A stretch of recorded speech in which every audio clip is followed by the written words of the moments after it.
सहनौ भुनक्तु सह वीर्यं करवावहै तेजस्विनावधीतमस्तु मा विद्विषावहै। ಓಂ ಶಾಂತಿ ಶಾಂತಿ ಶಾಂತಿ. ಶ್ರೀಕೃಷ್ಣ ಸರ್ವೂ ನಿನ್ನ ಸೇವೆಯಾಗಲಿ ಸ್ವಾಮಿ. ಎಲ್ಲ ಆಧ್ಯಾತ್ಮ ಬಂಧುಗಳಿಗೂ ನಮಸ್ಕಾರ ಮತ್ತು ಜ್ಞಾನದರ್ಶನಂ ವೇದಿಕೆಗೆ ಸ್ವಾಗತ. ಧ್ವನಿ ಗುರುದೇವದಾಗಿರಲಿ, ವಿಚಾರ ಪರಮಾತ್ಮನದಾಗಿರಲಿ, ಹಾಗೂ ಇದು ನನ್ನದಲ್ಲದ ಕರ್ಮವಾಗಲಿ. ಶ್ರೀಮದ್ ಭಗವದ್ಗೀತಾ. ಯಂ ಬ್ರಹ್ಮಾ ವರುಣೇಂದ್ರ ರುದ್ರಮರುತಃ ಸ್ತುನ್ವಂತಿ ದಿವ್ಯೈಸ್ತವೈಃ ವೇದೈಃ ಸಾಂಗಪದಕ್ರಮೋಪನಿಷದೈಃ ಗಾಯಂತಿ ಯಂ ಸಾಮಗಾಃ ಧ್ಯಾನಾವಸ್ಥಿತತದ್ಗತೇನ ಮನಸಾ ಪಶ್ಯಂತಿ ಯಂ ಯೋಗಿನೋ ಯಸ್ಯಾಂತಂ ನ ವಿದುಃ ಸುರಾಸುರಗಣ ದೇವಾಯ ತಸ್ಮೈ ನಮಃ. ದೇವಾಯ ತಸ್ಮೈ ನಮಃ.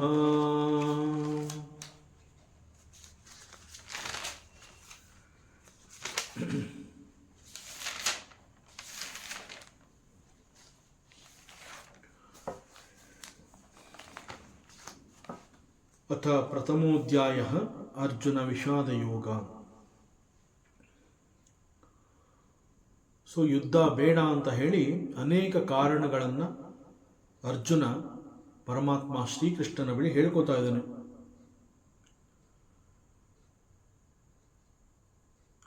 ಒಂದು ಯುದ್ಧ ಅನ್ನುವಂತಹದ್ದು ಕ್ಷತ್ರಿಯನ ಧರ್ಮ, ಅದು ಅವನ ಸ್ವಧರ್ಮ. ಸೊ ಯುದ್ಧದಲ್ಲಿ ಧರ್ಮಕ್ಕಾಗಿ, ಪ್ರಜಾ ರಕ್ಷಣೆಗಾಗಿ ಯುದ್ಧ ಮಾಡುವಂತಹ ಸಂದರ್ಭದಲ್ಲಿ ಶತ್ರುಗಳನ್ನು ಕೊಲ್ಲೋದರಿಂದ ಅದು ಪಾಪಕರ್ಮ ಅಲ್ಲ ಅಂತ ಶಾಸ್ತ್ರ ಸಮ್ಮತ. ಇದಕ್ಕೆ ಶಾಸ್ತ್ರವೇ ತನ್ನ ಸಮ್ಮತವನ್ನು ಕೊಟ್ಟಿದೆ. ಇಷ್ಟಾದರೂ ಕೂಡ ಇಲ್ಲಿ ಅರ್ಜುನ ಯುದ್ಧ ಭೂಮಿಯಲ್ಲಿ ಕೌರವರ ಸೇನೆಯನ್ನು ನೋಡಿದ ನಂತರ ಅವರುಗಳನ್ನು ಶತ್ರುಗಳು ಅಂತ ಅವನು ಪರಿಗಣಿಸದೇ ಇದ್ದ ಕಾರಣದಿಂದ ಅವರೆಲ್ಲರನ್ನ ನನ್ನವರು ಅಂತ ಹೇಳ್ತಾ ಇದ್ದಾನೆ. ಸೊ ನನ್ನವರನ್ನು ನಾನು ಕೊಲ್ಲುವುದರಿಂದ ನಾನು ಪಾಪಕರ್ಮವನ್ನು ಮಾಡಿದ ಹಾಗಾಗತ್ತೆ. ಪಾಪಕರ್ಮವನ್ನು ಮಾಡಿದಾಗ ಮುಂದೆ ಯುದ್ಧವನ್ನು ಗೆದ್ದು ರಾಜ್ಯವನ್ನು ಸಂಪಾದಿಸಿ ಅದರಿಂದ ಬರುವಂತಹ ವೈಭೋಗಗಳಿಂದ ನಾನು ಸುಖವನ್ನು ಹೇಗೆ ಅನುಭವಿಸಲಿ? It is not possible.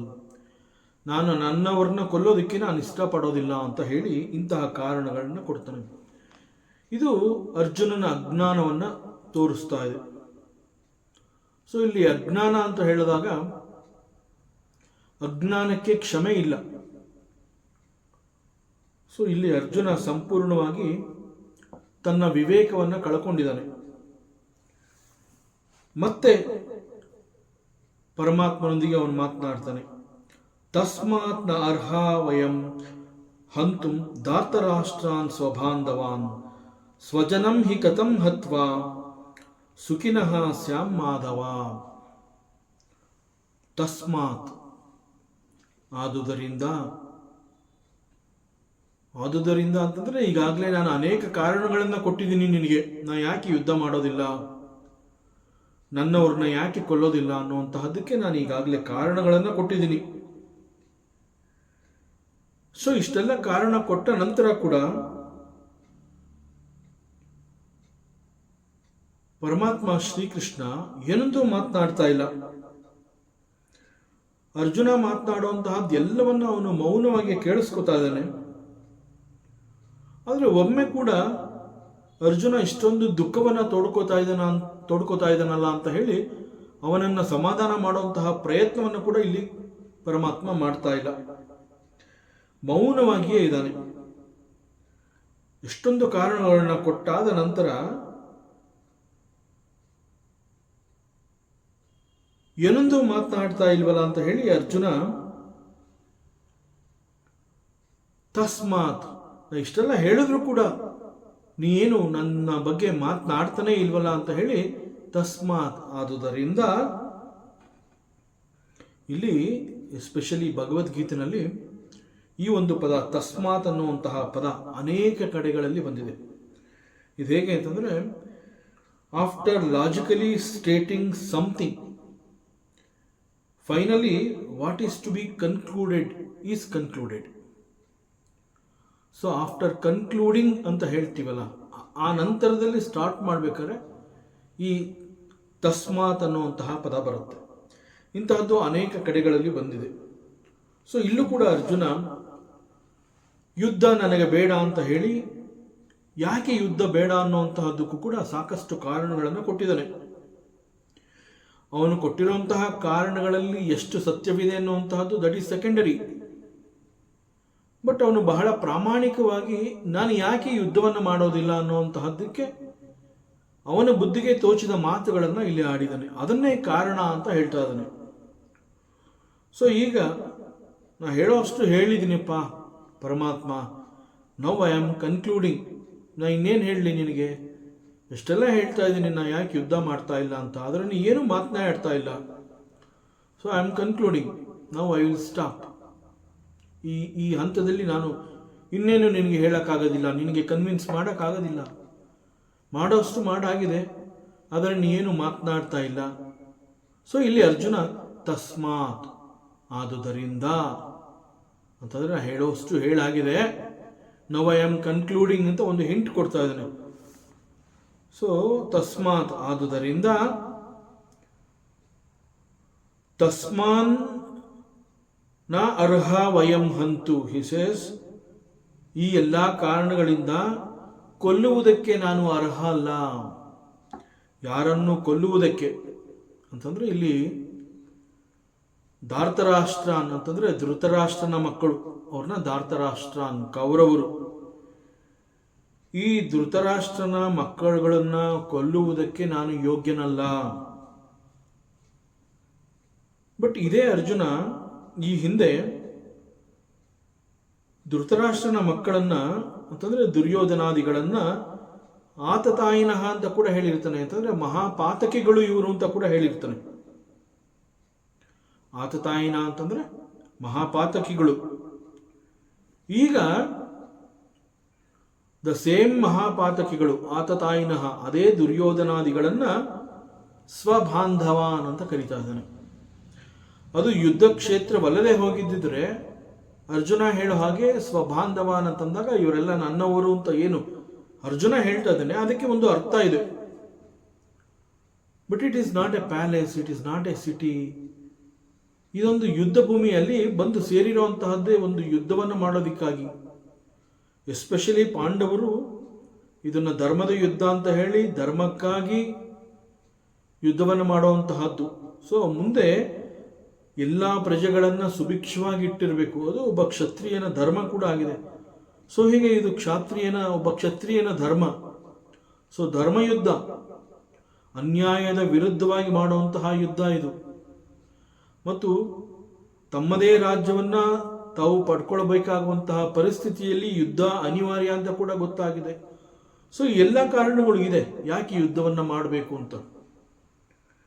So ಯುದ್ಧ ಭೂಮಿಗೆ ಬಂದ ನಂತರದಲ್ಲಿ ಅಲ್ಲಿ ಇವರು ನನ್ನವರು, ಇವರು ನನ್ನ ದೊಡ್ಡಪ್ಪ, ಚಿಕ್ಕಪ್ಪ, ನನ್ನ ಸ್ನೇಹಿತರು, ನನ್ನ ಮಾವ, ನನ್ನ ಗುರು, ನನ್ನ ತಾತ. ಸೊ ಇಲ್ಲಿ ಸಂಬಂಧಗಳನ್ನು ಹುಡುಕುವಂತಹದ್ದು ಈಸ್ ನಾಟ್ ಗುಡ್. ಇದು ಮನೆ ಅಲ್ಲ, ಒಂದು ಕುಟುಂಬ ಅಲ್ಲ. ಈಗ ಯುದ್ಧ ಮಾಡುವಂತಹ ಅನಿವಾರ್ಯದ ಪರಿಸ್ಥಿತಿ ಉಂಟಾಗಿದೆ. ಬಂದು ಸೇರಿರುವಂತಹದ್ದು ಕೂಡ ಯುದ್ಧ ಭೂಮಿಯಲ್ಲಿ. ಸೊ ಯುದ್ಧ ಭೂಮಿಯಲ್ಲಿ ಸಂಬಂಧಗಳನ್ನು ಹುಡುಕುವಂತಹದ್ದು ಘೋರ ಅನ್ಯಾಯ. ಸೊ ಅದೇ ಮಹಾಪಾತಕಿಗಳನ್ನ ಈಗ ಸ್ವಬಾಂಧವಾನ್ ಅಂತ ಕರೆದಿದ್ದಾನೆ. ಇವರೆಲ್ಲ ನನ್ನವರು, ನನ್ನ ಬಂಧುಗಳು. ಸೊ ನನ್ನ ಬಂಧುಗಳನ್ನು ನಾನು ಹೇಗೆ ಕೊಲ್ಲಲಿ? ನನ್ನವರನ್ನ ಕೊಲ್ಲುವಂತಹ ಅರ್ಹತೆ ನನಗಿಲ್ಲ, ಆ ಯೋಗ್ಯತೆ ನನಗಿಲ್ಲ, ಅಂತಹ ಕೆಲಸ ನಾನು ಮಾಡೋದಿಲ್ಲ. ಅದರಿಂದ I will not kill them.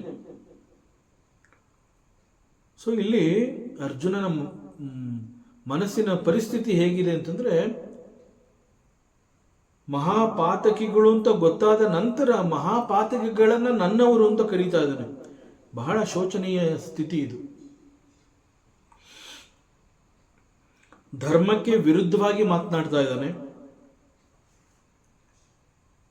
ಬಹುಶಃ ಈ ಸಂದರ್ಭದಲ್ಲಿ ಅರ್ಜುನ ನಾನು ಏನ್ ಮಾತನಾಡ್ತಾ ಇದ್ದೀನಿ ಅನ್ನುವಂತಹದ್ದು ಕೂಡ ಅವನಿಗೆ ಗೊತ್ತಾಗ್ತಾ ಇಲ್ಲ. ಆ ಒಂದು ಪರಿಜ್ಞಾನವೇ ಅವನಲ್ಲಿಲ್ಲ. ಅರ್ಜುನನ ಈ ಎಲ್ಲ ಆರ್ಗ್ಯುಮೆಂಟ್ಸ್ಗಳನ್ನ ನೋಡಿದ್ರೆ ಶಾಸ್ತ್ರಸಮ್ಮತ, ಧರ್ಮಸಮ್ಮತ ಅದೆಲ್ಲ ಏನು ಹೇಳಿದೆ? ಮಹಾಪಾತಕಿಗಳನ್ನು ಕೊಲ್ಲುವುದು ಅದು ಶಾಸ್ತ್ರಸಮ್ಮತ, ಧರ್ಮಕ್ಕೆ ವಿರೋಧ ಅಲ್ಲ. ಅದು ಮಹಾಪಾತಕಿಗಳನ್ನು ಕೊಲ್ಲುವಂತಹದ್ದು ಪಾಪ ಕರ್ಮವೇ ಅಲ್ಲ. ಆತತಾಯಿನಃ ಅಂತ ಕರೆದಂತಹ ಅವರುಗಳನ್ನು ಕೊಲ್ಲೋದ್ರಿಂದ ಯಾವ ರೀತಿಯಿಂದ ಕೂಡ ಪಾಪಕರ್ಮ ಅಂಟಿಕೊಳ್ಳೋದಿಲ್ಲ. ಇದು ಧರ್ಮವೇ ಇದನ್ನು ಅನುಮೋದಿಸಿದೆ. ಆದರೆ ಈ ಸಂದರ್ಭದಲ್ಲಿ ಅರ್ಜುನ ಧರ್ಮವನ್ನು ಒಪ್ಕೋತಾ ಇಲ್ಲ. ಧರ್ಮವನ್ನು ಒಪ್ಪದೆ ಅವ್ರನ್ನ ಕೊಂದ್ರೆ ಪಾಪಕರ್ಮಗಳ ಆಶ್ರಯಕ್ಕೆ ಬಂದು ಬಿದ್ದಂಗಾಗತ್ತೆ ನಾನು. ಅದರಿಂದ ಅಂತಹ ಪಾಪದ ಕರ್ಮಗಳನ್ನು ನಾನು ಮಾಡೋದಿಲ್ಲ, ಅವ್ರು ಯಾರನ್ನು ನಾನು ಕೊಲ್ಲೋದಿಲ್ಲ. ಆದರೆ ಇಲ್ಲಿ ಒಬ್ಬ ಕ್ಷತ್ರಿಯ ಅರ್ಥ ಮಾಡ್ಕೋಬೇಕಾಗಿರೋದು, ಮಹಾಪಾತಕಿಗಳು ಅಂತ ಗೊತ್ತಾದ ನಂತರದಲ್ಲಿ ಅಂತಹವ್ರನ್ನ ಬದುಕೋಕೆ ಬಿಡುವಂತಹದ್ದು ಅದು ಪಾಪದ ಕರ್ಮ. ಮಹಾಪಾತಕಿಗಳು ಅಂತ ಗೊತ್ತಾದ ಕ್ಷಣದಲ್ಲಿ ಅವ್ರನ್ನ ಸಂಹಾರ ಮಾಡಬೇಕಾಗತ್ತೆ, ಅದು ಕ್ಷತ್ರಿಯನ ಧರ್ಮ. ಆದರೆ ಎಲ್ಲೋ ಪಾಪಕರ್ಮಗಳು ಅಂಟತ್ತೆ ಅಂತ ಹೇಳಿ ಪಾಪಕರ್ಮಗಳನ್ನು ನಾನು ಅಂಟಿಸ್ಕೋಬಾರ್ದು, ಆದ್ರಿಂದ ಇವ್ರನ್ನ ನಾನು ಕೊಲ್ಲೋದಿಲ್ಲ, ಕೊಲ್ಲುವಂತಹ ಯೋಗ್ಯತೆ ನನಗಿಲ್ಲ, ನಾನು ಅದಕ್ಕೆ ಅರ್ಹನಲ್ಲ. ಈ ಮಹಾಪಾತಕಿಗಳು ಆಗಿದ್ದಾರೆ ನಿಜ, ಆದರೆ ಅವರೆಲ್ಲ ನನ್ನವರು, ಈ ರೀತಿ ಕನ್ಸಿಡರ್ ಮಾಡಿದ್ರೆ ಆಗ ಅವ್ರನ್ನ ಕೊಲ್ಲದೆ ಇರುವಂತಹದ್ದು ಪಾಪದ ಕರ್ಮ, ಆಗ್ಲೂ ಕೂಡ ಪಾಪಕ್ಕೆ ಅಂಟ್ಕೋಬೇಕಾಗತ್ತೆ. ಬಟ್ ಈ ಒಂದು ಸೂಕ್ಷ್ಮವನ್ನ ಅರ್ಜುನ ಅರ್ಥ ಮಾಡ್ಕೋತಾ ಇಲ್ಲ. ಸೊ ಪಾಪಕರ್ಮ ಬೇಡ ಅನ್ನುವಂತಹದ್ದೇ ಆದರೆ ಈ ಮಹಾಪಾತಕಿಗಳನ್ನ ಅರ್ಜುನ ಕೊಲ್ಲಲೇಬೇಕು, ಅದು ಧರ್ಮ. ಬಟ್ ಅರ್ಜುನ ಸೇಸ್ ಇವ್ರುಗಳನ್ನ ನಾನು ಕೊಲ್ಲೋದಿಲ್ಲ, ತಸ್ಮಾನ್ನಾರ್ಹ ವಯಂ ಹಂತು, so I will not kill them. Actual ಆಗಿ ಬೈ ನಾಟ್ ಕಿಲ್ಲಿಂಗ್ ದೀಸ್ ಪಾತಕೀಸ್ ಹಿ ಈಸ್ ಇನ್ವೈಟಿಂಗ್ ದಿ ಪಾಪಕರ್ಮಾಸ್. ಸೊ ಅರ್ಜುನ ಇಂತಹ ಕೆಟ್ಟ ಕೆಲಸವನ್ನ ತನಗೆ ಅರಿವಾಗದಂತೆ ಅವನೇ ಪಾಪಕರ್ಮಗಳನ್ನು ಮಾಡ್ತಾ ಇದ್ದಾನೆ. ಸೊ ಇಲ್ಲಿ Arjuna he is concluding by saying these ಆತತಾಯಿನಃ they are ಸ್ವಬಾಂಧವಾನ್. ಸೊ ಅದರಿಂದ ನನ್ನ ಸ್ವಂತದವರನ್ನ, ನನ್ನ ಬಂಧು ಮಿತ್ರರನ್ನ ಕೊಲ್ಲುವಂತಹ ಕೆಲಸ ನಾನು ಯಾವತ್ತೂ ಮಾಡೋದಿಲ್ಲ. ಹೀಗೆ ಇದೆಲ್ಲ ಹೇಳಿ ಧೈರ್ಯದಿಂದ ಪರಮಾತ್ಮನ ಮುಂದೆ ಬಂದು ತಲೆ ಬಗ್ಗಿಸಿ ಎರಡೂ ಕೈಗಳನ್ನ ಮುಗಿದು, ಪ್ಲೀಸ್ ಅಕ್ಸೆಪ್ಟ್ ಮೈ ಡಿಸಿಷನ್, ಹೇ ಭಗವಂತ ಪರಮಾತ್ಮ, ನಾನು ತಗೊಂಡಿರೋ ಅಂತಹ ಈ ಒಂದು ನಿರ್ಧಾರಗಳನ್ನು ನೀನು ಬೆಂಬಲಿಸು ಅಂತ ಕೇಳ್ಕೊತಾ ಇದ್ದನು. ಹೇ ಮಾಧವ, ನೀನೇ ಹೇಳಪ್ಪ, ನನ್ನವರನ್ನ ಕೊಂದ ನಂತರ ನಾನು ಹೇಗೆ ಸುಖವಾಗಿರೋದಕ್ಕೆ ಸಾಧ್ಯ? Is it possible? ನನ್ನ ಯೋಚನೆ ಬಿಟ್ಬಿಡು, ಆದರೆ ನೀನೇ ಯೋಚನೆ ಮಾಡಿ ಹೇಳು, ನನಗೆ ಹೇಳು. ನೀ ಎಲ್ಲ ತಿಳ್ಕೊಂಡಿರೋವನು. ನಮ್ಮವ್ರನ್ನೇ ನಾವು ಕೊಂದರೆ ನಮ್ಮ ಮನಸ್ಸಿಗೆ ಕಸಿವಿಸಿ ಆಗಲ್ವಾ? ನಮ್ಮ ಮನಸ್ಸಿಗೆ ಅದು ಸುಖವನ್ನು ಕೊಡುತ್ತಾ? ಅದು ಇದು ಸರಿನಾ? ಸೊ ಈಗ ನೀನೇ ಹೇಳಪ್ಪ, ನನಗೆ ಗೊತ್ತಾಗ್ತಾ ಇಲ್ಲ, ಯು ಗೈಡ್ ಮೀ. ಸ್ವಜನಂ ಹಿ ಕಥಂ ಹತ್ವ ಸುಖಿನಃ ಕಥಂ ಸ್ಯಾಮ ಮಾಧವ. ಹೇ ಮಾಧವ, ನನ್ನವರನ್ನ ಕೊಂದು ನಾನು ಸುಖವಾಗಿ ಬದುಕೋದಕ್ಕೆ ಸಾಧ್ಯನಾ? ನನಗೆ ಗೊತ್ತಾಗ್ತಾ ಇಲ್ಲ. No have come to you, you please support me. ಹೀಗೆ ಪರಮಾತ್ಮನಲ್ಲಿ ಕೇಳ್ಕೊತಾ ಇದ್ದಾನೆ. ಇಲ್ಲಿ ಅರ್ಜುನ ತಸ್ಮಾತ್ ಅನ್ನುವಂತಹ ಪದವನ್ನ ಯಾವ ರೀತಿಯಲ್ಲಿ ಉಪಯೋಗಿಸಿದಾನೆ ಅಂತಂದ್ರೆ, ಹೇ ಪರಮಾತ್ಮ, ನಾನು ಯಾಕೆ ಈ ಯುದ್ಧವನ್ನು ಮಾಡಬಾರ್ದು ಮತ್ತು ನಾನು ಹೇಗೆ ತಾನೇ ನನ್ನ ಸ್ವಜನರನ್ನ ಕೊಲ್ಲಲಿ, ಮತ್ತು ಒಂದು ವೇಳೆ ಯುದ್ಧ ಅಂತ ಹೇಳಿ ಇಲ್ಲಿ ನನ್ನವ್ರನ್ನೇ ನಾನು ಕೊಂದ್ರೆ ಮುಂದೆ ನಾನು ಸುಖವಾಗಿರೋದಕ್ಕೆ ಸಾಧ್ಯನಾ? ಸೊ ಇದೆಲ್ಲ ನನ್ನ ಅರಿವಿಗೆ ಬಂದಿದೆ. ಸೊ ನನಗೆ ಏನು ಅನಿಸ್ತಾ ಇದೆ ಅಂತಂದರೆ, all this is not possible for me. So I don't want to fight this war. This is my decision. ಹೇ ಮಾಧವ, ಅಷ್ಟೊತ್ತಿಂದ ಹೇಳ್ತಾ ಇದ್ದೀನಿ, ನೀ ಏನು ಮಾತನಾಡ್ತಾ ಇಲ್ಲ. Now you tell me something what I should do. ನಾ ಈಗ ಏನು ಮಾಡಬೇಕು ಅನ್ನೋಂಥದ್ದನ್ನು ನೀನೇ ಹೇಳಪ್ಪ, ನಾ ಹೇಳೋಷ್ಟು ಹೇಳಿದ್ದೀನಿ. So now Arjuna, he is expecting the ಪರಮಾತ್ಮ ಟು ಸ್ಪೀಕ್ ಸಮಥಿಂಗ್. ಸೊ ಅದಕ್ಕೆ ಅವನಿಲ್ಲಿ ತಸ್ಮಾತ್ ಅಂತಂದರೆ ನಾ ಹೇಳೋಷ್ಟು ಹೇಳಿ ಕನ್ಕ್ಲೂಡ್ ಮಾಡ್ತಾ ಇದ್ದಾನೆ. ಇನ್ನು ನಾನು ಮಾತಾಡೋದಿಲ್ಲ. Now you have to speak. So ನಾನು ನನ್ನ ಮಾತುಗಳನ್ನ ನಿಲ್ಲಿಸ್ತಾ ಇದ್ದೀನಿ. This is my final decision. ಆ ಫೈನಲ್ ಡಿಸಿಷನ್ ಹೇಳ್ತಾ ಇದ್ದೀನಿ. Now I will not fight. ಅವರೆಲ್ಲ ನನ್ನವರು. So now you speak. But ಇಷ್ಟು ಹೇಳಿ ಅವನು ಕೈ ಮುಗಿದು ಅಲ್ಲಿ ನಿಂತ್ಕೊಂಡು ಪರಮಾತ್ಮನನ್ನು ಕೇಳ್ಕೊಂಡ್ರು ಕೂಡ the lord he is still silent. ಏನೂ ಮಾತನಾಡ್ತಾ ಇಲ್ಲ, ಮೌನವಾಗಿಯೇ ಇದ್ದಾನೆ. ಇದನ್ನು ಗಮನಿಸ್ತಾನೆ ಅರ್ಜುನ. ಇಷ್ಟೆಲ್ಲ ಹೇಳಿದ್ದೀನಿ, ಫೈನಲ್ ಡಿಸಿಷನ್ ಅಂದಿದ್ದೀನಿ, ಕನ್ಕ್ಲೂಡ್ ಮಾಡ್ತಾ ಇದ್ದೀನಿ ಅಂತ ಕೂಡ ಹೇಳಿ ಆಯಿತು. ಎಲ್ಲ ಉಚಿತವಾದಂತಹ ಕಾರಣಗಳನ್ನು ನಾನು ಕೊಟ್ಟು ನನಗೆ ಗೊತ್ತಾಗ್ತಾ ಇಲ್ಲ. ನವ್ ಯು ಗೈಡ್ ಮೀ ಅಂತ ಹೇಳಿದ್ರು ಕೂಡ ಇವನು ಮಾತನಾಡ್ತಾ ಇಲ್ವಲ್ಲ ಅಂತ ಹೇಳಿ ಮತ್ತೆ ಅರ್ಜುನ ಅವನೇ ಮಾತನಾಡೋದಕ್ಕೆ ಪ್ರಾರಂಭ ಮಾಡ್ತಾನೆ. ಅರ್ಜುನ ಹಿ ಕಂಟಿನ್ಯೂಸ್. ಯದ್ಯಪೇತೇನ ಪಶ್ಯಂತಿ ಲೋಭೋಪಹತ ಚೇತಸಃ ಕುಲಕ್ಷಯ ಕೃತಂ ದೋಷಂ ಮಿತ್ರದ್ರೋಹೇ ಚ ಪಾತಕಂ ಕಥಂ ನ ಜ್ಞೇಯಮಸ್ಮಾಭಿಃ ಪಾಪಾತ್ ಅಸ್ಮಾತ್ ನಿವರ್ತಿತುಂ ಕುಲಕ್ಷಯ ಕೃತಂ ದೋಷಂ ಪ್ರಪಶ್ಯದ್ಭಿಃ ಜನಾರ್ದನ. ಅರ್ಜುನ ಹೇಳ್ತಾ ಇದ್ದಾನೆ, ಲೋಭೋಪಹತ ಚೇತಸಃ. ಅರ್ಜುನ ಅವನ ಮಾತುಗಳನ್ನ ಕೇಳಿಸ್ಕೊಂಡ್ರೆ ಒಂದ್ ಕಡೆ ಬಹಳ ಚೆನ್ನಾಗಿ ಮಾತನಾಡ್ತಾನೆ, ಎಲ್ಲೋ ಒಂದ್ ಕಡೆ ಯಾವುದೋ ಒಂದು ಸತ್ಯವನ್ನ ಎತ್ಕೊಂಡ್ಬಂದಿರ್ತಾನೆ. ಆದರೆ ಅದನ್ನ ಸರಿಯಾದ ರೀತಿಯಲ್ಲಿ ಅದನ್ನು ಜೋಡಿಸ್ತಾ ಇಲ್ಲ. ಯಾವುದೋ ಒಂದನ್ನು ನೋಡ್ತಾನೆ, ನೋಡಿರೋಂತಹದ್ದು ಅವನಿಗೆ ಗೊತ್ತಾದ್ರೂ ಅದನ್ನು ಹೇಗೆ ಸರಿಯಾಗಿ ನಾನು ಅದನ್ನು ಅಳವಡಿಸ್ಕೋಬೇಕು ಅನ್ನುವಂತಹದ್ದು ಗೊತ್ತಾಗ್ತಾ ಇಲ್ಲ. ಸೊ ದಿಸ್ ಈಸ್ ಮತಿಭ್ರಮಣೆ. ಸತ್ಯ ಏನು ಅನ್ನುವಂತಹದ್ದು ಗೊತ್ತಾದರೂ ಕೂಡ ಅದನ್ನು ಯಾವ ರೀತಿಯಲ್ಲಿ ಅದನ್ನು ಎದುರಿಸಬೇಕು ಅನ್ನುವಂತಹದ್ದು ಗೊತ್ತಾಗದೆ ತಬ್ಬಿಬ್ಬಾಗುವಂತಹದ್ದು. Exactly this is what happening in the mind of Arjuna. So ಲೋಭೋಪಹತ ಚೇತಸಃ ಏತೆ. ಏತೆ ಅಂತಂದ್ರೆ ಈ ಜನಗಳು ಯಾರು? ಆ ಜನಗಳು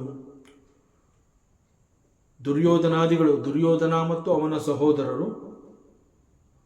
ಮತ್ತು ಈ ದುರ್ಯೋಧನಾದಿಗಳಿಗೆ ಅವರುಗಳಿಗಾಗಿ ಯುದ್ಧದಲ್ಲಿ ಕಾದಾಡಲು ಬಂದು ಸೇರಿರುವಂತಹ ಈ ಜನಗಳು. ಸೊ ಯಾರ್ಯಾರು ಕೌರವರ ಪರವಾಗಿ ನಿಂತು ನಾನು ನಿಮ್ಮ ಪರವಾಗಿ ನಿಂತು ಯುದ್ಧ ಮಾಡ್ತೀನಿ ಅಂತ ಹೇಳಿ ಅವರೆಲ್ಲ ಬಂದು ಸೇರಿದ್ದಾರೆ, ಅವ್ರುಗಳನ್ನ ಇವನು ಇಲ್ಲಿ ಏತೆ ಅಂತ ಕರೆದಿದ್ದಾನೆ. ಏತೆ, ಈ ಜನಗಳು ಇಲ್ಲಿ ಬಂದು ಸೇರಿದಾರಲ್ಲ, ಈ ಜನಗಳು ಇವರು ಲೋಭದ ದೃಷ್ಟಿಯಿಂದ, ದುರಾಸೆಯ ಕಾರಣದಿಂದ ಅವರೆಲ್ಲರೂ ಕೂಡ ಭ್ರಷ್ಟಚಿತ್ತದವರಾಗಿದ್ದಾರೆ. ಅವರೆಲ್ಲರ ಮನಸ್ಸು, ಬುದ್ಧಿ ಬಹಳ ಕೆಟ್ಟು ಹೋಗಿದೆ. They are not good. ಇಲ್ಲಿ ಬಂದು ಸೇರಿದಾರಲ್ಲ, ದೇ ಆರ್ ನಾಟ್ ಗುಡ್. ಅವ್ರ ಮನಸ್ಸಿನಲ್ಲಿ ಸಮಥಿಂಗ್, ಅವ್ರಿಗೆ ಬೇರೆ ಏನೋ ಬೇಕಾಗಿದೆ. ಇಲ್ಲಿ ಥ್ರೂ ದಿಸ್ ಯುದ್ಧ ದೇ ಆರ್ ಎಕ್ಸ್ಪೆಕ್ಟಿಂಗ್ ಸಮಥಿಂಗ್. ಅವ್ರ ಮನಸ್ಸಿನಲ್ಲಿ ಅದೇ ಕೂತಿದೆ. ದೇರ್ ಇಸ್ ಲೋಭ ಇನ್ ದೇರ್ ಮೈಂಡ್. ಸೊ ಅವರೆಲ್ಲರೂ ಬಹಳ ಕೆಟ್ಟ ಭ್ರಷ್ಟರಾಗಿದ್ದಾರೆ, ಕೆಟ್ಟವರು, ಕೆಟ್ಟ ಬುದ್ಧಿ ಇದೆ ಅವರಲ್ಲಿ. ಸೊ ಈ ಯುದ್ಧದಿಂದ ಅವ್ರಿಗೆ ಮತ್ತೆ ಬೇರೆ ಏನೋ ಬೇಕು ಅಂತ ಅನ್ನಿಸ್ತಾ ಇದೆ. ಅದು ಏನು ಬೇಕು ಅಂತ ಅವ್ರಿಗೆ ಅನಿಸಿದೆಯೋ ಆ ಕಾರಣವನ್ನು ಅದನ್ನು ಮನಸ್ಸಿನಲ್ಲಿ ಇಟ್ಕೊಂಡು ಇಲ್ಲಿ ಬಂದು ಸೇರಿದ್ದಾರೆ ಈ ಯುದ್ಧ ಭೂಮಿನಲ್ಲಿ.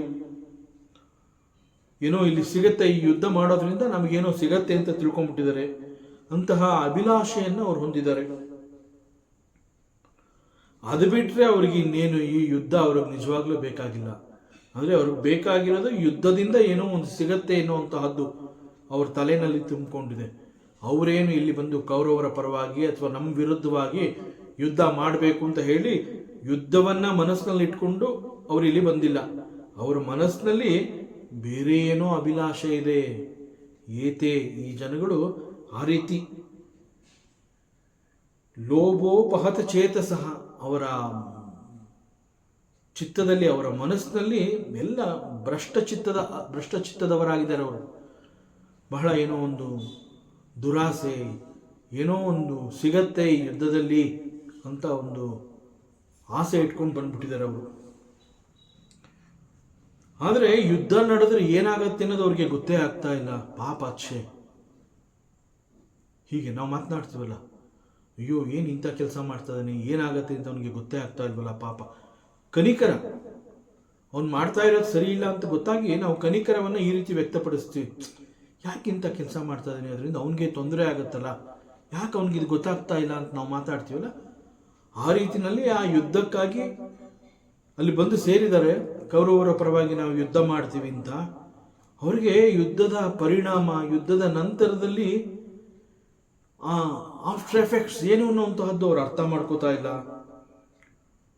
ಇಲ್ಲಿ ಆಶ್ಚರ್ಯ ಏನು ಅಂತಂದ್ರೆ, ಸ್ವತಃ ಅರ್ಜುನನೇ ಕನ್ಫ್ಯೂಸ್ ಆಗಿದ್ದಾನೆ ಒಂದು ಹಂತದಲ್ಲಿ, ಮತ್ತು ಅವರುಗಳ ಪರಿಸ್ಥಿತಿಯನ್ನು ನೆನೆದು ಇಲ್ಲಿ ಚಿಂತಾಕ್ರಾಂತನಾಗಿ ಮಾತನಾಡ್ತಾ ಇದ್ದಾನೆ. So much of confusions that are there in the mind of Arjuna. ಹೀಗೆ ಕರೆಕ್ಟಾಗಿ ಮಾತಾಡ್ತಾ ಇದ್ದೀನಿ ಅನ್ನೋ ರೀತಿಯಲ್ಲಿ ಬಂದು ಎಲ್ಲೋ ಎಡುತ್ತಾ ಇದ್ದಾನೆ. So Arjuna he himself is confused. ಯಾವುದು ಸರಿ ಯಾವುದು ತಪ್ಪು ಅಂತ ಸ್ವತಃ ಅರ್ಜುನನಿಗೆ ಗೊತ್ತಾಗ್ತಾ ಇಲ್ಲ. ಅಂತಹ ಪರಿಸ್ಥಿತಿಯಲ್ಲಿ ಇದ್ಕೊಂಡು ಮುಂದೆ ಅವ್ರಿಗೆಲ್ಲ ಒಳ್ಳೇದೆಲ್ಲ ಆಗತ್ತೆ, ಯಾಕೆ ಈ ಥರ ಅವರು ಬೇರೆ ಏನೋ ಮನಸ್ಸಿನಲ್ಲಿ ಇಟ್ಕೊಂಡು ಬಂದಿದ್ದಾರೆ ಅಂತ ಅವ್ರ ಬಗ್ಗೆ ಇವನಿಗೆ ಕನಿಕರ ಆಗ್ತಾ ಇದೆ. ತನ್ನ ಯೋಚನಾ ಲಹರಿಯೇ ಸರಿ ಇಲ್ಲ ಅರ್ಜುನ, ಆದರೂ ಕೂಡ ಅವರುಗಳ ಬಗ್ಗೆ ಯೋಚನೆಯನ್ನ ಮಾಡಿ ಆ ಯೋಚನೆಯನ್ನ, ಆ ವರದಿಯನ್ನ ಪರಮಾತ್ಮನಿಗೆ ಹೇಳ್ತಾ ಇದ್ದಾನೆ. ನೋಡು ಪರಮಾತ್ಮ, ಏತೆ ಈ ಎಲ್ಲ ಜನಗಳು ಬಂದು ಸೇರಿದಾರಲ್ಲ, ಅವರೆಲ್ಲ ಕೌರವರ ಪರವಾಗಿ ಯುದ್ಧವನ್ನು ಮಾಡ್ತೀವಿ ಅಂತ, ಪಾಪ ಅವರೆಲ್ಲ ಏನೋ ಸಿಗುತ್ತೆ ಈ ಯುದ್ಧದಿಂದ ಅಂತ ಬಂದು ನಿಂತಿದ್ದಾರೆ. ಯುದ್ಧ ನಡೆದ್ರೆ ನಮ್ಮ ಪರಿಸ್ಥಿತಿ ಏನಾಗತ್ತೆ ಅನ್ನೋದೇ ಅವರಿಗೆ ಗೊತ್ತಾಗ್ತಾ ಇಲ್ಲ. ಸೋ ಬ್ಯಾಡ್. ಅದನ್ನ ಪರಮಾತ್ಮನಿಗೆ ಹೇಳ್ತಾ ಇದ್ದಾನೆ. ಪಹತ ಚೇತಸ ಅಂತಂದ್ರೆ it means there thinking faculties over powered by ಲೋಭ ಅಂತಂದ್ರೆ ಅವ್ರು ಏನು ಯೋಚನೆ ಮಾಡ್ತಾ ಇದ್ದಾರೆ, ಲೋಭದ ದೃಷ್ಟಿಯಿಂದ ಯೋಚನೆ ಮಾಡ್ತಾ ಇದ್ದಾರೆ ಅವರೆಲ್ಲ ಇಲ್ಲಿ ಬಂದಿರೋರು. ಆಕ್ಚುಲ್ ಆಗಿ ಅವರುಗಳು ಕೌರವರು ಮತ್ತು ಅವರಿಗಾಗಿ ಯುದ್ಧ ಮಾಡಬೇಕು ಅಂತ ಬಂದು ಸೇರಿರೋರು ಈ ಲೋಭದ ಯೋಚನೆಯನ್ನ ಬಿಟ್ಟು ಮತ್ತೊಂದು ದೃಷ್ಟಿಯಿಂದ ಕೂಡ ಅವ್ರು ಯೋಚನೆ ಮಾಡಬೇಕು. ಅವ್ರೇನ್ ಮಾಡಿದ್ದಾರೆ ಅಂತಂದ್ರೆ, ಈಗ ನಾವು ನಿಮ್ಮ ಪರವಾಗಿ ನಿಂತು ಯುದ್ಧ ಮಾಡ್ತೀವಿ, ಪಾಂಡವರ ವಿರುದ್ಧವಾಗಿ ನಾವು ಯುದ್ಧ ಮಾಡ್ತೀವಿ ಅಂತ ಬಂದಿದ್ದಾರೆ. It is okay. ನಿಮ್ಮ ಪರವಾಗಿ ನಿಂತು ಯುದ್ಧ ಮಾಡ್ತೀವಿ ಅಂತ ಬಂದಿರೋದು ಇಟ್ ಈಸ್ ಓಕೆ. ಬಟ್ ಅವರು ಮುಂದೆ ಯುದ್ಧ ನಡೆದೇ ಹೋದ್ರೆ ಅದರ ಪರಿಣಾಮ ಏನಾಗತ್ತೆ ಅನ್ನೋದನ್ನು ಅವ್ರು ಯೋಚನೆ ಮಾಡಿಲ್ಲ. ಆಗುವ ಪರಿಣಾಮವನ್ನು ಕುರಿತು ಅವ್ರು ಯೋಚನೆ ಮಾಡಬೇಕಾಗಿತ್ತು.